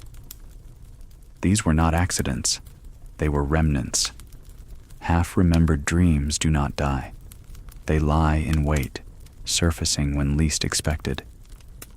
That evening, when the lamps were trimmed and the household settled, Margaret ventured one more question. "Mother," she said carefully, "if you had traveled, if you had seen Italy, do you think you would have been different?" Her mother looked at her long, as though considering whether the question deserved an answer. Then, in a voice almost too quiet to hear, "Yes." The word hung between them, fragile and unadorned, and Margaret understood. Beneath all the rules, beneath all the duties and the ceaseless management of appearances, her mother carried a second life, folded away like a handkerchief no one was allowed to see. Margaret went to bed that night thinking of her mother at 17, notebook open, eyes bright with poems of Florence. She imagined that girl still alive somewhere deep within the stern figure she knew, half-remembered yet enduring. And she wondered, if her mother carried such hidden dreams for decades, might she herself do the same? Or was there another path, narrower but real, waiting to be discovered? On the eve of display, small mercies gather themselves. The day before the dinner arrived as quietly as dust, already there when anyone thought to notice. No trumpets, no rearrangement of the sky, only a new briskness in the way the house breathed. Doors opened and closed with intention. Footsteps curated their sound. Even the coal seemed to burn with better posture, as if the grates had received instruction. Margaret woke to find the room a degree tidier than usual. Martha had polished the looking glass until it held her reflection the way a pond holds the moon, faithfully, but with the softening that water provides. On the dressing table, the blue silk gloves, long, neatly rolled, waited like docile animals prepared for a show. Somewhere, the blue gown itself hung beneath a linen sheet, its shine hidden against the day's fingerprints. "Good morning, miss," Martha said, voice pitched to courtesy and something warmer. "We'll try the new stays after breakfast." The seamstress swore to 18 and a half without trouble. The promise was delivered like a weather report. There will be clouds. Take an umbrella. Do not argue with the sky. Margaret sipped the strong tea Mrs. Wilson had recommended and practiced the breathing the anonymous note had taught her. In for 4, hold for the beat between stitches, out through parted lips. She discovered the rhythm did more than feed air to the ribs. It also fed patience to the mind. The body, well briefed, listened. Downstairs, the morning offered its usual proprieties: bread, marmalade, the shuffle of the newspaper settling into her father's hands. But each movement contained 1 degree more polish. Her mother's questions were no less practical, only quicker. The fishmonger, the florist, the additional candles, the state of the silver. Even her brother, who met deadlines the way cats meet water, sensed the schedule's expectations and curtailed a story in the middle to ask if he might polish the decanter stoppers. He was told yes, then told how, then told to do it again, with less enthusiasm. Grace cannot be rushed, her mother said, and one could not tell whether she spoke of decanters, daughters, or the unending rehearsal of a household's face. Margaret asked for permission to practice the pianoforte in the morning room, to warm my fingers, no more, and permission, when given, arrived wrapped in instruction. "No list," her mother said, as if the composer were a contagious rash, something pleasing and civil. The Blackwoods enjoy melody they can hum on the drive home. She selected a set of brief pieces whose only ambition was to offend no one. The keys were cool, then kind. The room approved. A shaft of pale light made an altar of the walnut lid. When her hands found a phrase that lifted the breath ever so slightly, she tucked it away as one might tuck a ribbon into a pocket, useful later when the room called for sweetness without heat. The blue gown appeared at last, released from its sheet on Martha's arms like water poured from a tall jug. It had the gleam of restraint, the sheen that tells a room the wearer knows the price of silk and the weight of a father's ledger. The corset followed. 18.5 inches, as promised, would require negotiation, and the negotiation would be quiet, without theatrics, the way a patient bargains with pain. "Arms up, miss," Martha murmured, and the lacing began. Margaret kept the count, not aloud, never aloud, but inwardly, stitching breath to tug, tug to breath. The first cinch felt like the underside of a wave pressing. The second found the ribs like a hand looking for a lost shelf. When the third would have made the stars in the wallpaper begin to move, Martha paused without being asked, the way a friend adjusts her step to meet your stride. The laces stopped at 19. 18.5 is for triumphs, Martha said softly. Tonight requires balance. Mrs. Wilson, who measured the day by coal scuttles and sermons never delivered, arrived to inspect the fit. She did not touch, only looked, and her look carried tools. "Fine," she judged. "You'll stand with comfort enough to seem effortless." Effort is a smell in a room. We avoid it. The hours drew themselves into neat lanes. Florists came and went, leaving green breath and the sting of stem sap on the air. The cook accepted fish with an expression that could season a dish without salt. Place cards were written in a hand that aspired to be invisible. Every flourish a sin, every letter an act of modesty. Margaret was given the task of seating the women, a choreography of extroverts and shyer souls whose conversation might find a pace without a whip. Her mother took the men, distributing them like weights along a bridge, load-bearing as required. At midday, the apothecary's boy arrived with a small wrapped parcel tied in blue twine. Inside, the gentler powder waited. Behind it, a leaf of paper with a recipe for a rosewater rinse, without arsenic, as per request. The last phrase looked startled to find itself written. Someone at the shop had stepped 1 inch outside a habit and was taking the measure of that step. Margaret felt the inch like a full yard of relief. She imagined the jars in the apothecary, the old ones keeping their poisonous glitter, the newer ones making their case in quieter tones. The world does not change in paragraphs, she thought. It changes in footnotes. As afternoon leaned toward evening, the house rehearsed its entrances. The front steps were brushed into fresh opinions. The hall mirror was polished once again, though a hand had smoothed it already to the point where it reflected light more eagerly than faces. Chairs were angled, so they made conversation easier and exit gentler. The study door, sanctum of cigars and decisions, was not quite closed. The ladies would not enter, but they would see enough to understand that men had rooms within rooms. There remained before dressing one private errand Margaret could not explain to anyone who had not carried a secret lantern themselves. She slipped into the morning room, where the maroon novel lay as a decoy, and the brown book hid under the cushion, and she read a single paragraph that had saved her 2 nights ago when the law had tried to swallow her whole. One person in law, the commentaries had said.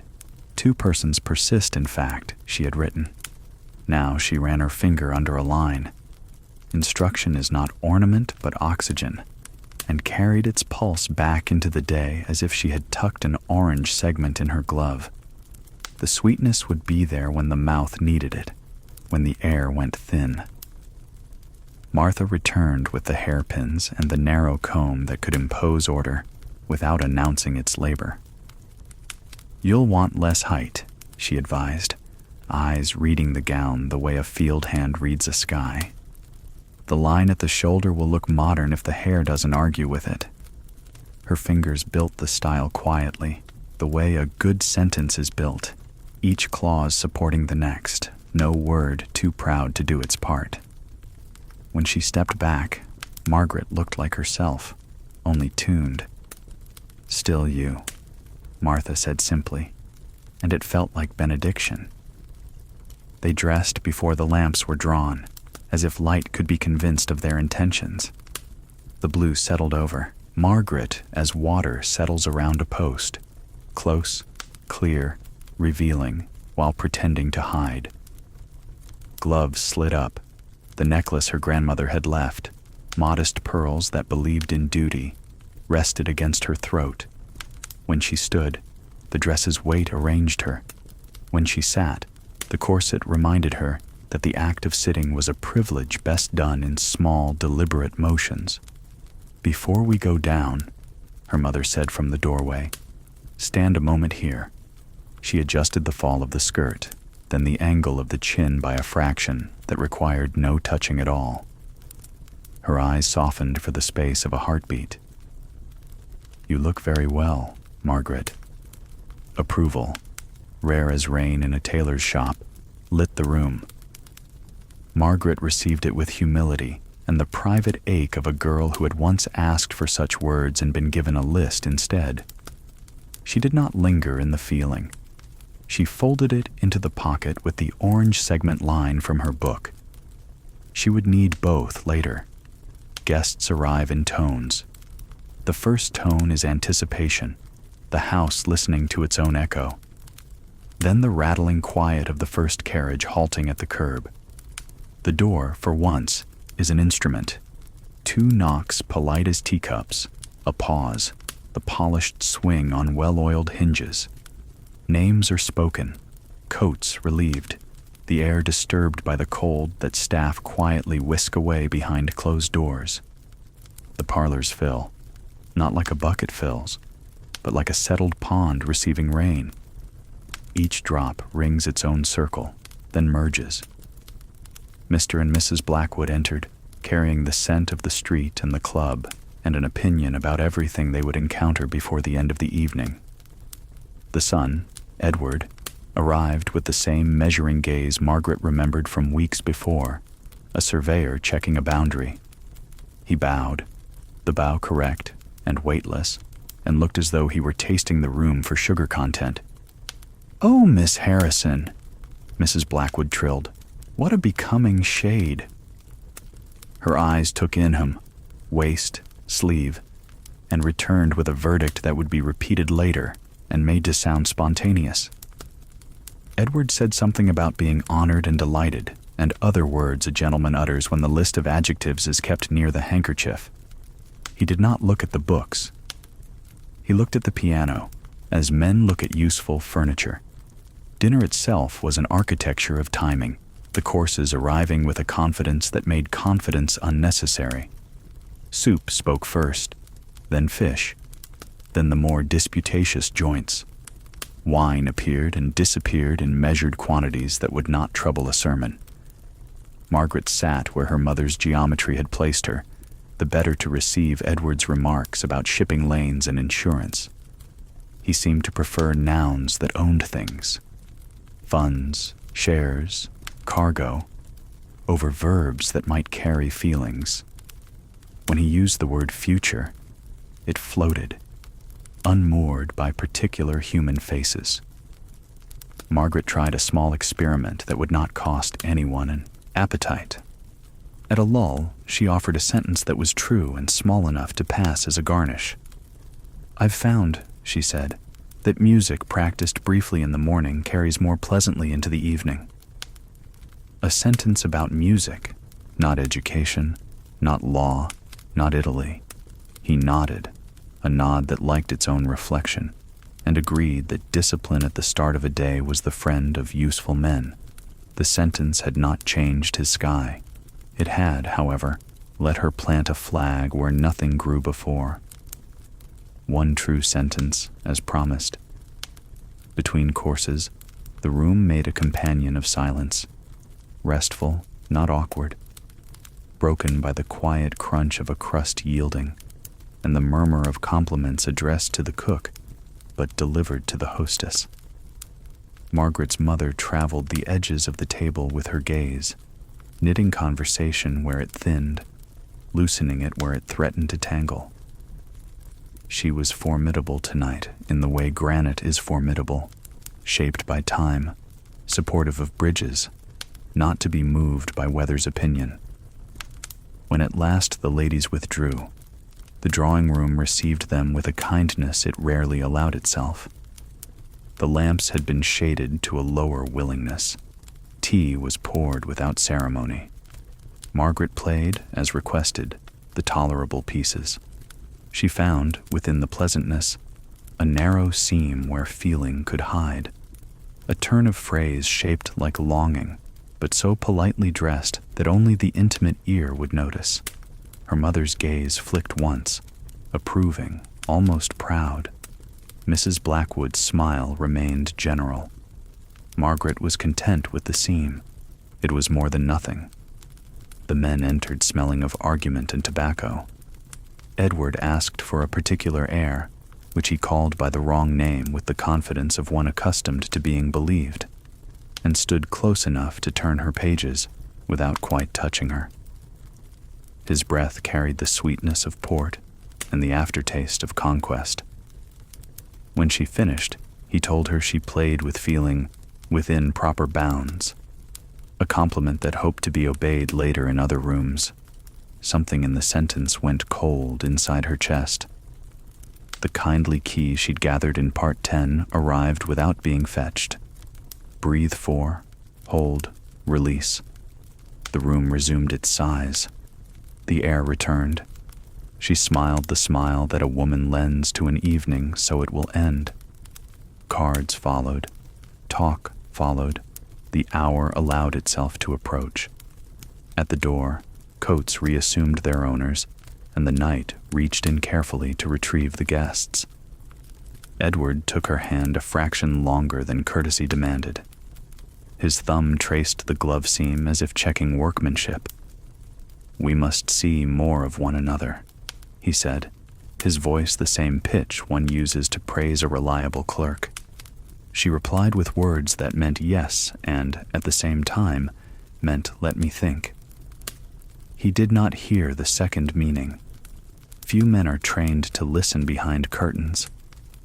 When the last carriage rolled away and the lamps were shortened to their beds, the house allowed itself a human noise. Mrs. Parker in the kitchen laughed, actual laughter, at a remark no one of rank would ever be offered. A footman sighed and leaned against the wall as if walls were made for rest. In the back corridor, a maid hummed a tune that had not been played tonight, but had drifted in from another house on another evening. Songs know how to travel where people cannot. Margaret stood a moment in the empty dining room and looked at the chairs without people. The napkins, folded like quiet birds, waited to be taken indoors and made ordinary again.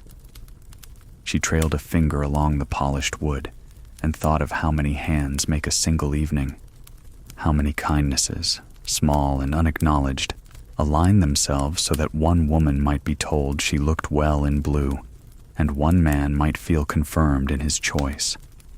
Upstairs, Martha loosened the laces with a tenderness that had authority in it. "Breathe now," she said, though Margaret was already breathing. You held fine. The marks on Margaret's skin would fade by morning. The ache around the fifth rib would withdraw its claim. "How did it look?"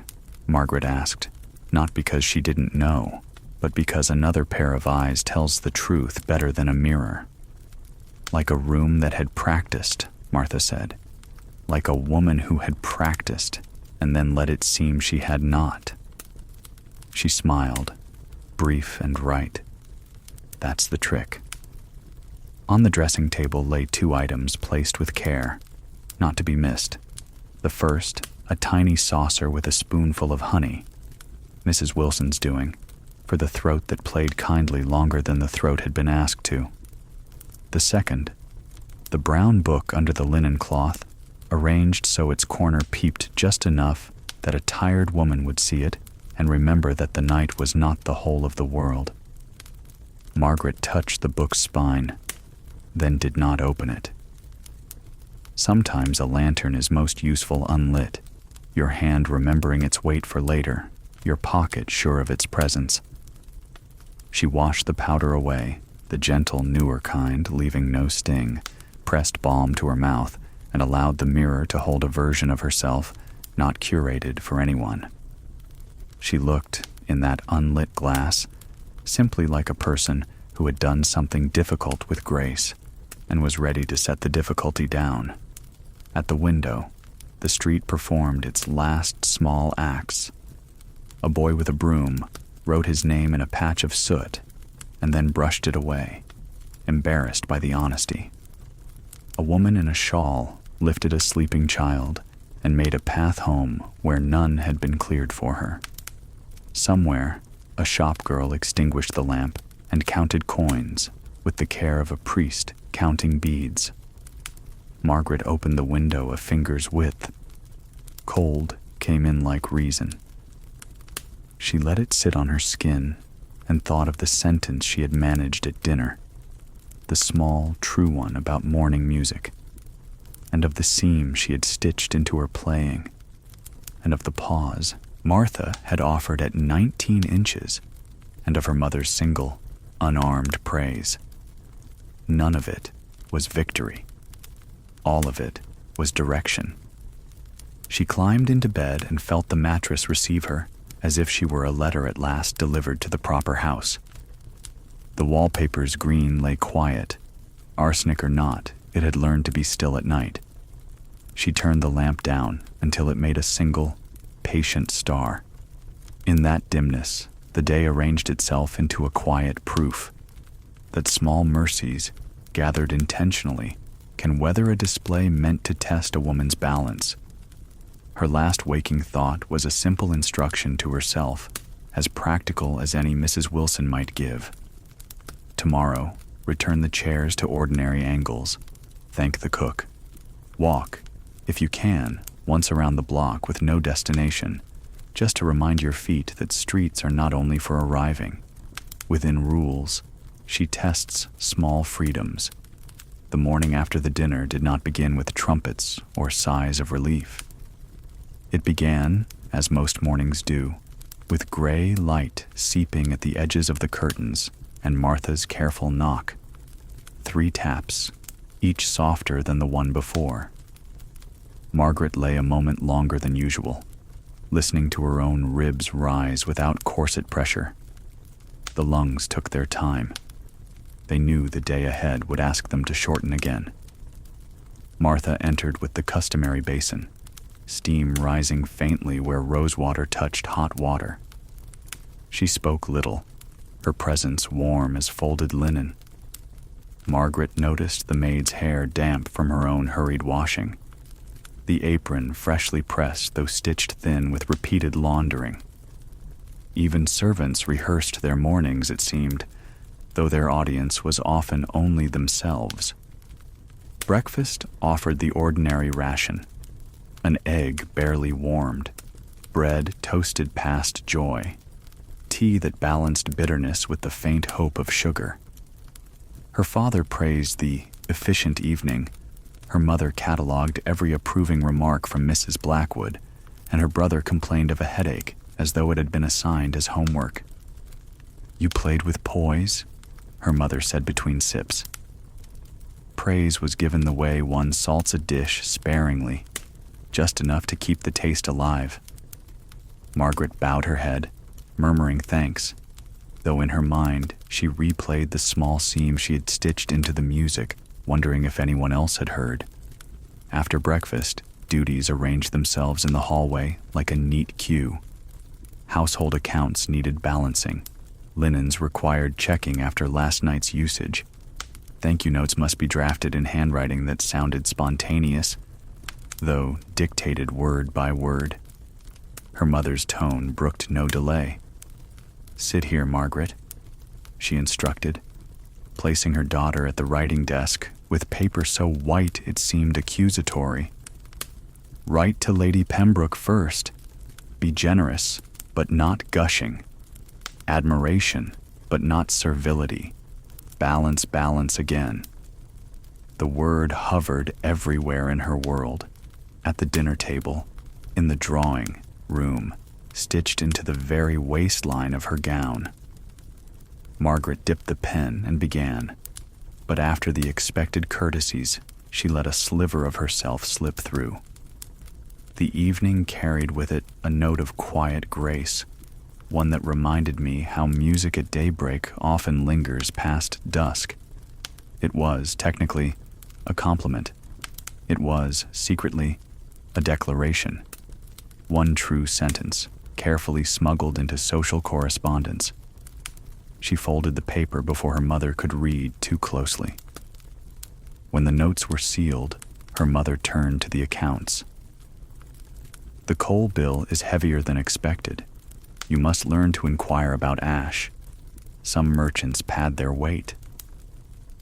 Margaret listened, nodding, though her mind wandered to the notion of ash being heavier than fire.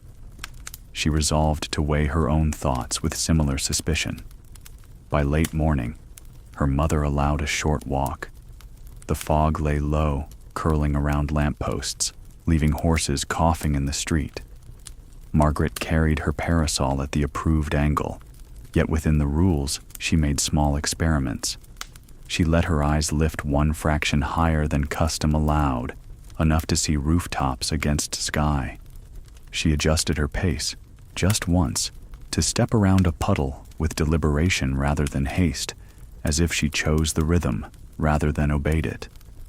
Martha, walking a few steps behind, caught her eye. The faintest smile passed between them, a silent acknowledgement that even minor freedoms could breathe. At a street corner, a suffragist leaflet lay trampled in the mud. Margaret bent as if adjusting her shoe and rescued it, folding it discreetly into her glove. Later, in her room, she smoothed it open. Words about property rights, about voices in Parliament, about women as more than shadows of their husbands. The ink had blurred with rain, yet the intent shone clear. She tucked it inside her brown book, a secret chorus added to her private lantern. The afternoon returned her to needlework. Tiny stitches in pale fabric tested patience more than skill. Her sisters chattered softly, comparing ribbon colors, while her mother reminded them that idle talk made crooked seams. Margaret let her fingers move, but her mind replayed the leaflet's phrases. She wondered what it would feel like to sit in a hall where such words were spoken aloud, not hidden in gloves. When her eyes strained, she paused, gazing out the window. In the street below, a match girl trudged with her tray half empty. Margaret thought of her again, the same child she'd seen days earlier, jaw swollen with the cruel disease of her trade. In that girl's direct gaze, Margaret had glimpsed something forbidden, ownership of her own eyes. The memory returned now, a mirror held up against her own carefully lowered lashes. Evening approached with less ceremony than the night before, yet the house still carried a faint echo of expectation. Dinner was simpler: roast fowl, boiled potatoes, a tart.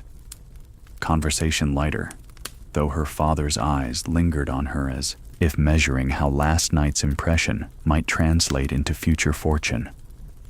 After dinner, Margaret excused herself with unusual politeness and returned to the morning room. She opened the pianoforte lid, not to practice, but to place the leaflet inside, beneath the scores. Music and words would hide together, each waiting for the moment they might be called upon. Martha found her there. "Shall I bring the lamp, miss?" "Yes, but keep it shaded low," Margaret answered. When the maid set it down, Margaret added softly, "Thank you for pausing the laces last night." Martha's eyes widened, then softened. "Not every measure needs to be exact," she replied. The two women shared a silence that felt more solid than conversation. Later, as Martha brushed her hair, Margaret spoke of nothing in particular: weather, ribbons, the mild cough her sister had developed. But underneath each word lay the quiet knowledge of choices made, however small: a lifted gaze, a stolen leaflet, a true sentence in a letter. When she finally lay in bed, she thought not of corsets or dinners, but of balance differently defined, the way a scale tips when one places a feather on the lighter side, and still the beam moves. Ceremony nears, and she gathers herself. The days that followed did not march. They drifted, slow and heavy as fog clinging to riverbanks. Time inched toward the ceremony, toward the moment everyone else seemed to anticipate with pride, while Margaret felt it approach like a tide she could not resist. Each hour was filled, scheduled, and spoken for, yet within her chest there lingered a steady pulse of dread, mixed with strange calm, the way a bird stills before a storm. Her mother spoke of nothing but arrangements. Seating charts spread across the morning table like battle maps. Which cousin must not be placed near which neighbor? Which uncle's fondness for brandy must be accommodated discreetly? Which lady of doubtful manners must be seated far from the bridal party lest tongues wag? Margaret listened, dutiful, her own name threaded through each sentence, as if she were not a person, but a task, a puzzle piece to be fitted where it would serve. "Your dress will arrive tomorrow," her mother announced one evening, the words carrying both relief and command. "The corset must be tightened another inch. We cannot afford the gown to hang improperly." Margaret nodded, but inside she shrank from the thought. Already her ribs bore faint lines where stays pressed day after day. Already her breath came shallow with each staircase climbed. To be cinched further seemed not adornment, but erasure. Yet she smiled as she had been trained, murmuring, "Of course, mother." The house itself began to change. Extra servants bustled in and out, polishing silver already gleaming, brushing carpets until their colors deepened. Trunks were opened and closed, garments inspected for loose threads. The air grew thick with starch, beeswax, and tension. Even, the wallpaper seemed to press closer, its patterns waiting to judge whether the ceremony would elevate or embarrass the family. One afternoon, Margaret found herself in the drawing room with Martha, measuring lace against her gloves. The maid's hands moved steady, but her eyes kept flicking toward Margaret's face. Finally, Martha whispered, "Do you dread it, miss?" Margaret's breath caught. The question was dangerous, yet kind. She lowered her voice. "I do not dread the day itself. I dread the loss of days after Martha's needle paused mid-stitch, then resumed. Sometimes," she said carefully, "days become different, not gone. You may find corners for yourself still. It was not hope exactly, but it was kindness disguised as practicality." That night, Margaret dreamed of Florence, the Italy her mother once confessed to desiring. In the dream, she stood on a bridge over a wide river, lanterns glowing along its edges. She leaned forward, expecting to see her reflection in the water, but found only emptiness, the surface swallowing light without return. She woke with a shiver, the dream lingering like perfume on her pillow. The next morning brought the dress. It arrived in layers of tissue, carried reverently by a seamstress and her assistant. Unfolded, it glowed pale as moonlight, a gown of silk and lace that seemed alive with quiet authority. Her mother clapped her hands softly, pleased beyond words. Perfect, absolutely perfect. We shall try it at once. The fitting consumed the better part of an hour. The corset was drawn until Margaret felt faint. Her waist narrowed to the required figure. Petticoats swirled, skirts swelled, lace settled at throat and wrist. She stood in the mirror, gazing at a figure that looked both familiar and strange. The reflection was her body, yes, but also a stranger. An emblem, a bride, a symbol carefully fashioned. "Look," her mother said, her voice trembling with pride. "Look what you are becoming." Margaret did look, and she thought, "I am becoming a portrait, not a person." When the seamstress departed, her father entered. He inspected his daughter with the same eye he used to examine ledgers. "Blackwood will be well satisfied," he declared. His wife beamed. Margaret lowered her eyes. No one asked if she would be satisfied. The final week blurred with endless rehearsals of ritual. The vows recited in whispers so Margaret would not falter on the day. The carriage route tested. The church aisle walked through in stockings to ensure the train would not catch. Instructions repeated like prayers. Hold your chin just so. Pause 3 steps before the altar. Let the veil fall gracefully. Every gesture rehearsed until spontaneity itself seemed sinful. On the eve of the ceremony, the house hushed. Candles burned lower. Servants moved like shadows. Margaret sat in her chamber with the brown book, her secret lantern pressed close. She read no new passage. Her eyes were too heavy, her mind too full. But she held it anyway, the way one holds a hand for comfort. Martha brushed her hair one final time before sleep. Neither spoke. The silence was gentler than words, a lullaby of bristles through strands. When Margaret finally lay back, she whispered, "Do you think tomorrow changes everything?"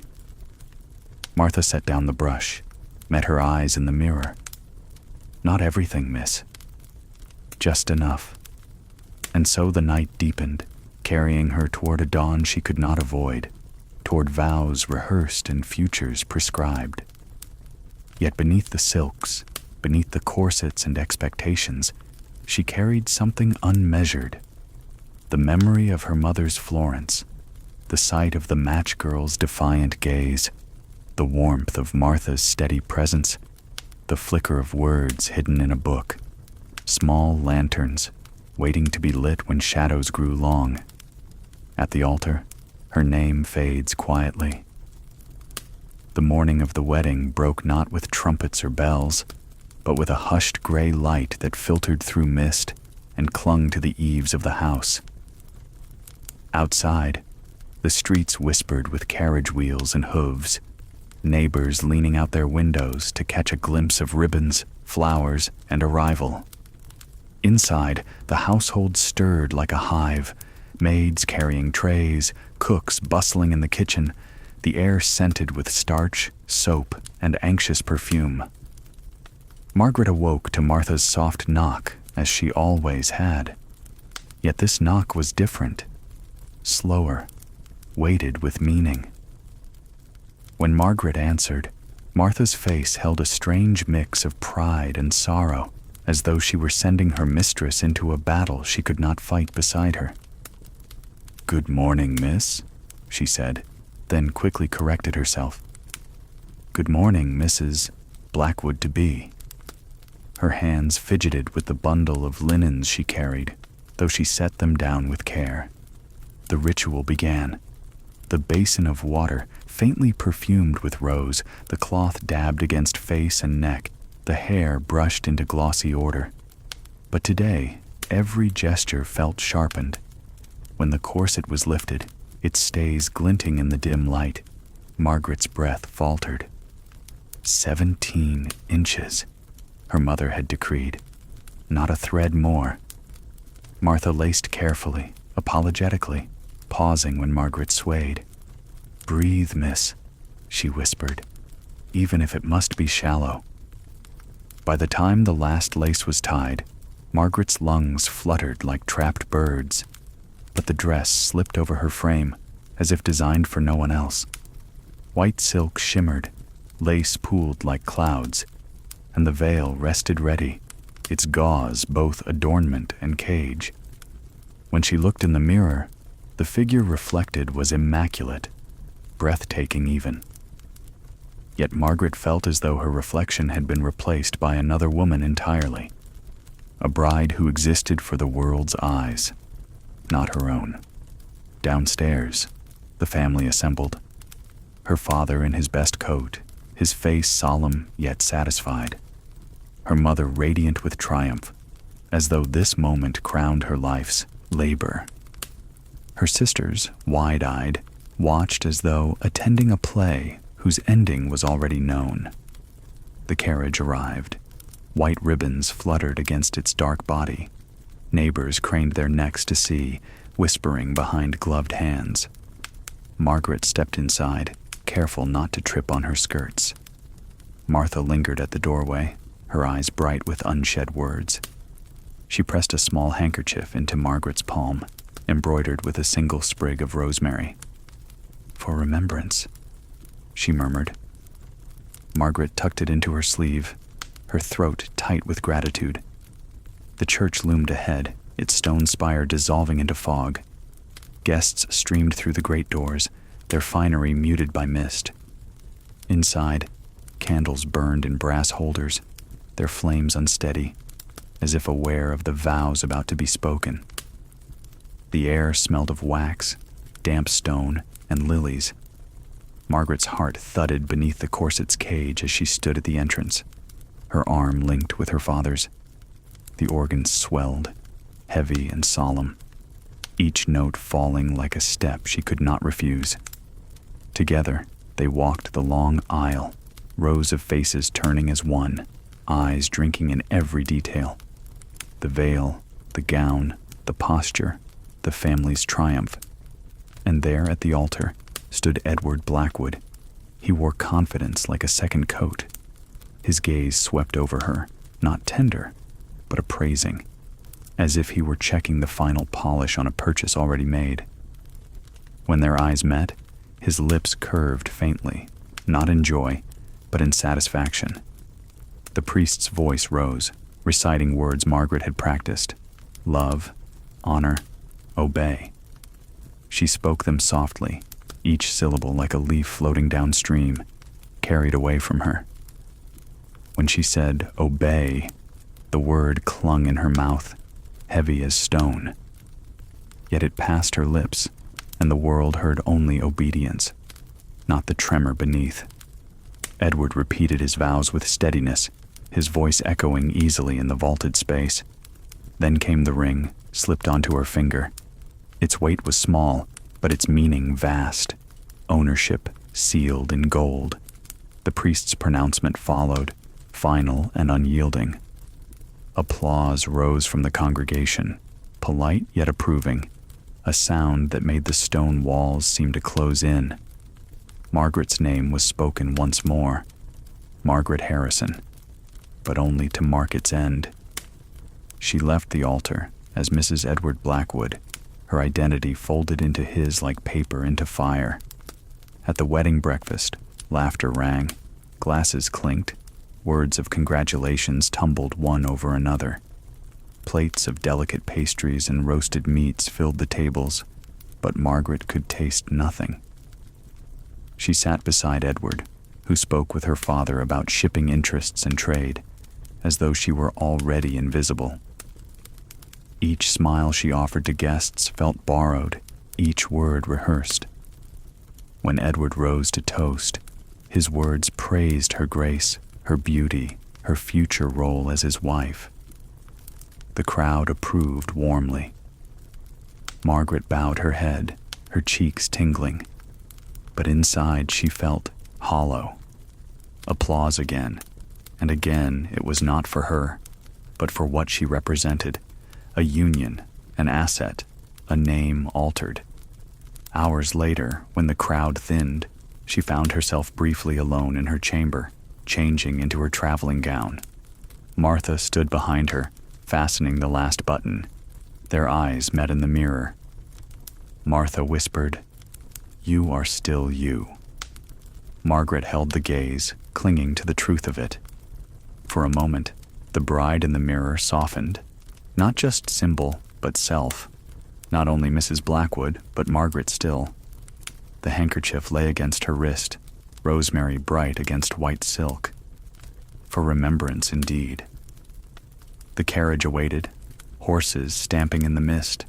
Guests lined the stair to wave farewell. Edward extended his hand, and she placed hers within it. Together they stepped inside. The door shut. The wheels began their rhythm. The city slipped away, the fog swallowing the sound of bells. At the altar, she had lost her name, but in the quiet beat of her heart, she whispered it still, a secret held safe. Margaret. Night closes softly. Morning decides otherwise.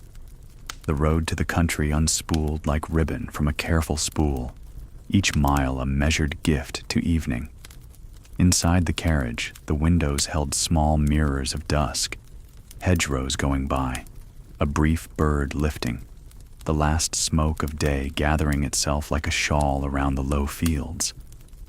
Edward spoke in comfortable paragraphs about the estate, acres, tenants, a new seed drill praised at the club by men whose shoes never touched furrows.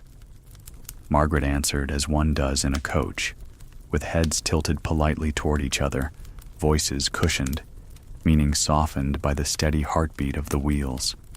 She did not look at him so much as through him, past him, out toward the thinning light.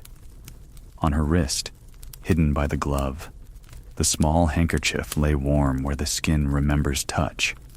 Rosemary, evergreen, modest, kept its little vow for remembrance.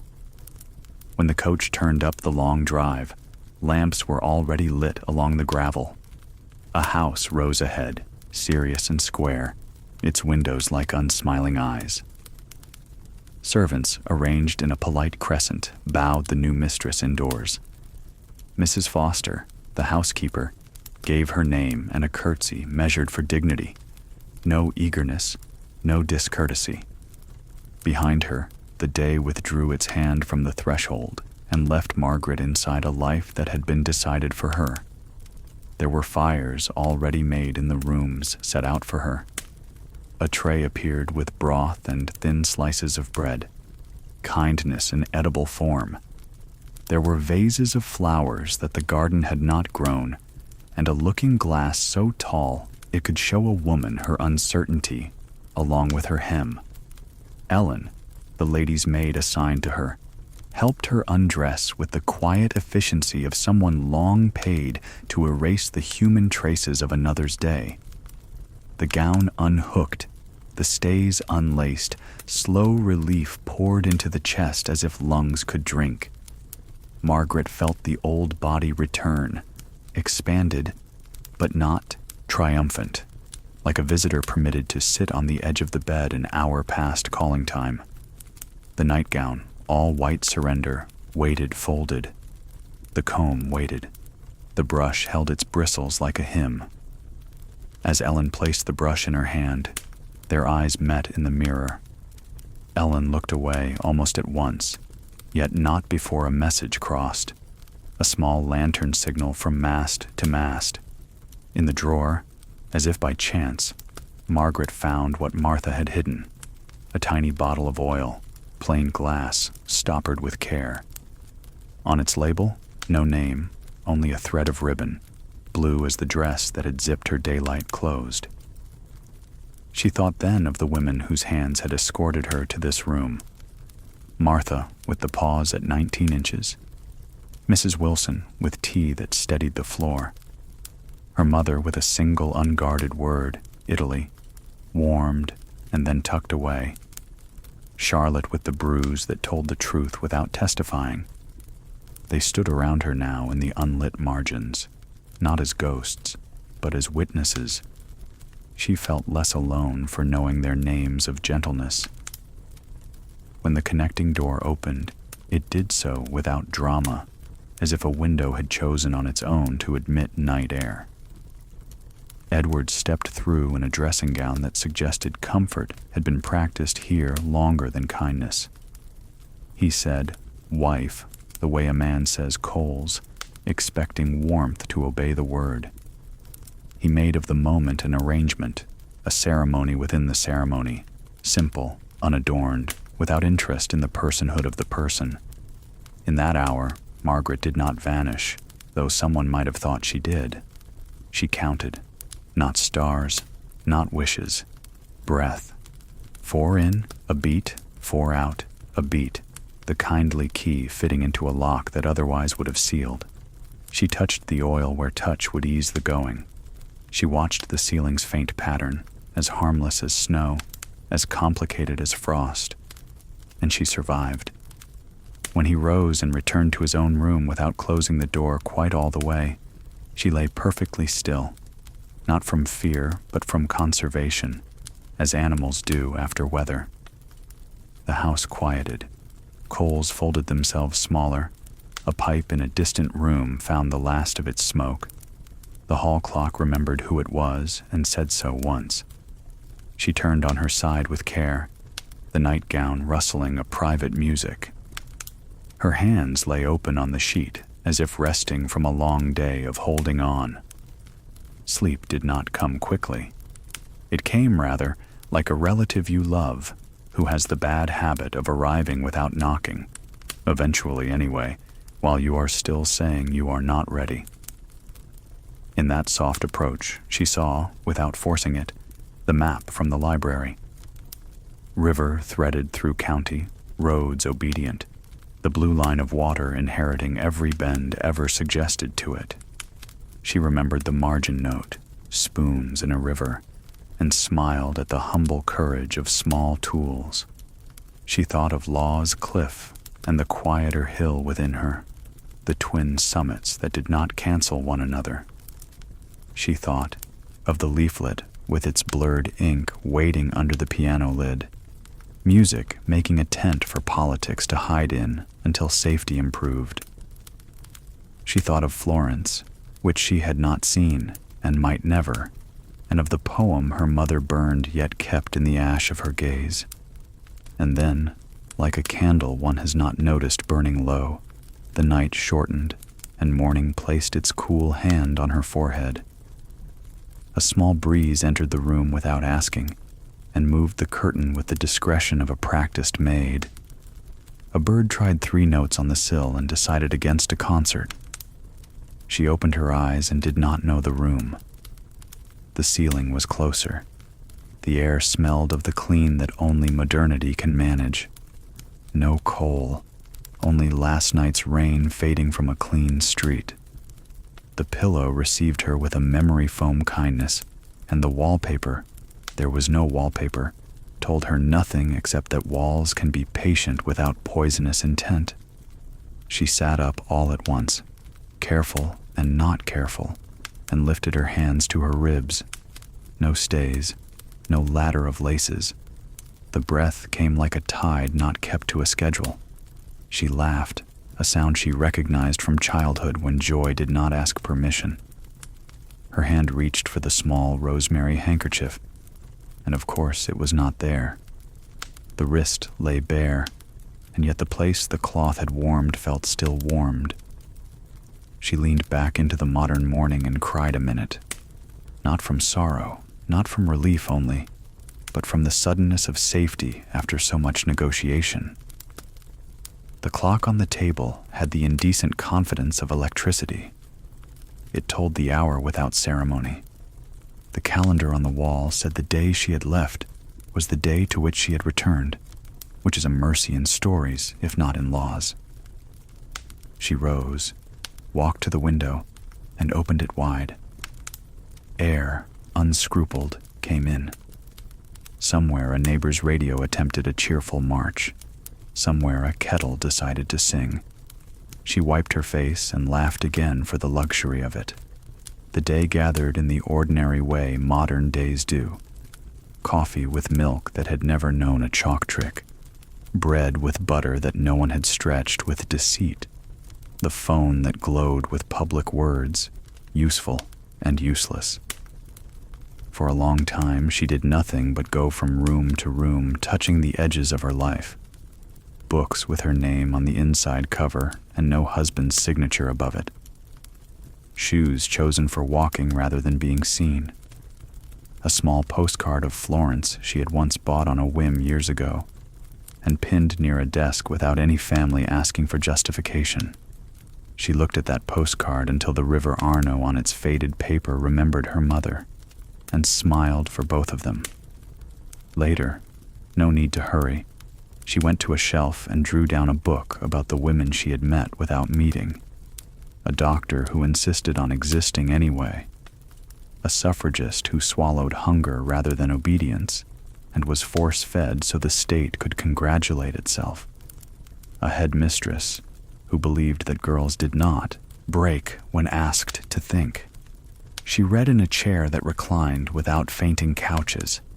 She read until the stories folded themselves neatly and put themselves away. By afternoon, she felt strong enough, or perhaps quiet enough, to take a small walk. The city was itself, cautious, impatient, generous, uncurated in its noises. On a corner, a florist had set buckets out with names chalked on slates: peony, freesia, rosemary.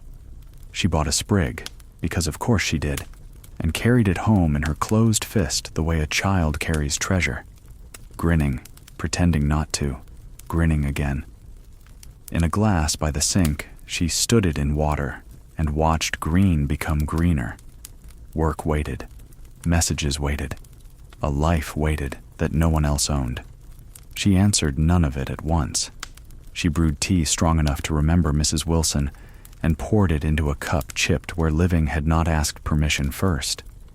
She sat and wrote, not to anyone official, not as a petition, simply as a person making a record so that some future self would not try to tell her it had all been a theatrical dream. She wrote the names: Martha, Mrs. Wilson, Charlotte, Ellen, Mother. She wrote the practices: 4-count breath, balm for the mouth that speaks carefully, tea when the floor slides, a sentence true and small passed like a folded scrap, a seam stitched for feeling where feeling was not expected. She wrote the decisions: to glance up 1 inch higher on the street, to walk with no destination and call that a purpose, to learn the law enough to recognize its banks, to praise women for work more than for wastes, to place a leaflet where music could keep it safe. At dusk, she lit a candle even though the switch would have done.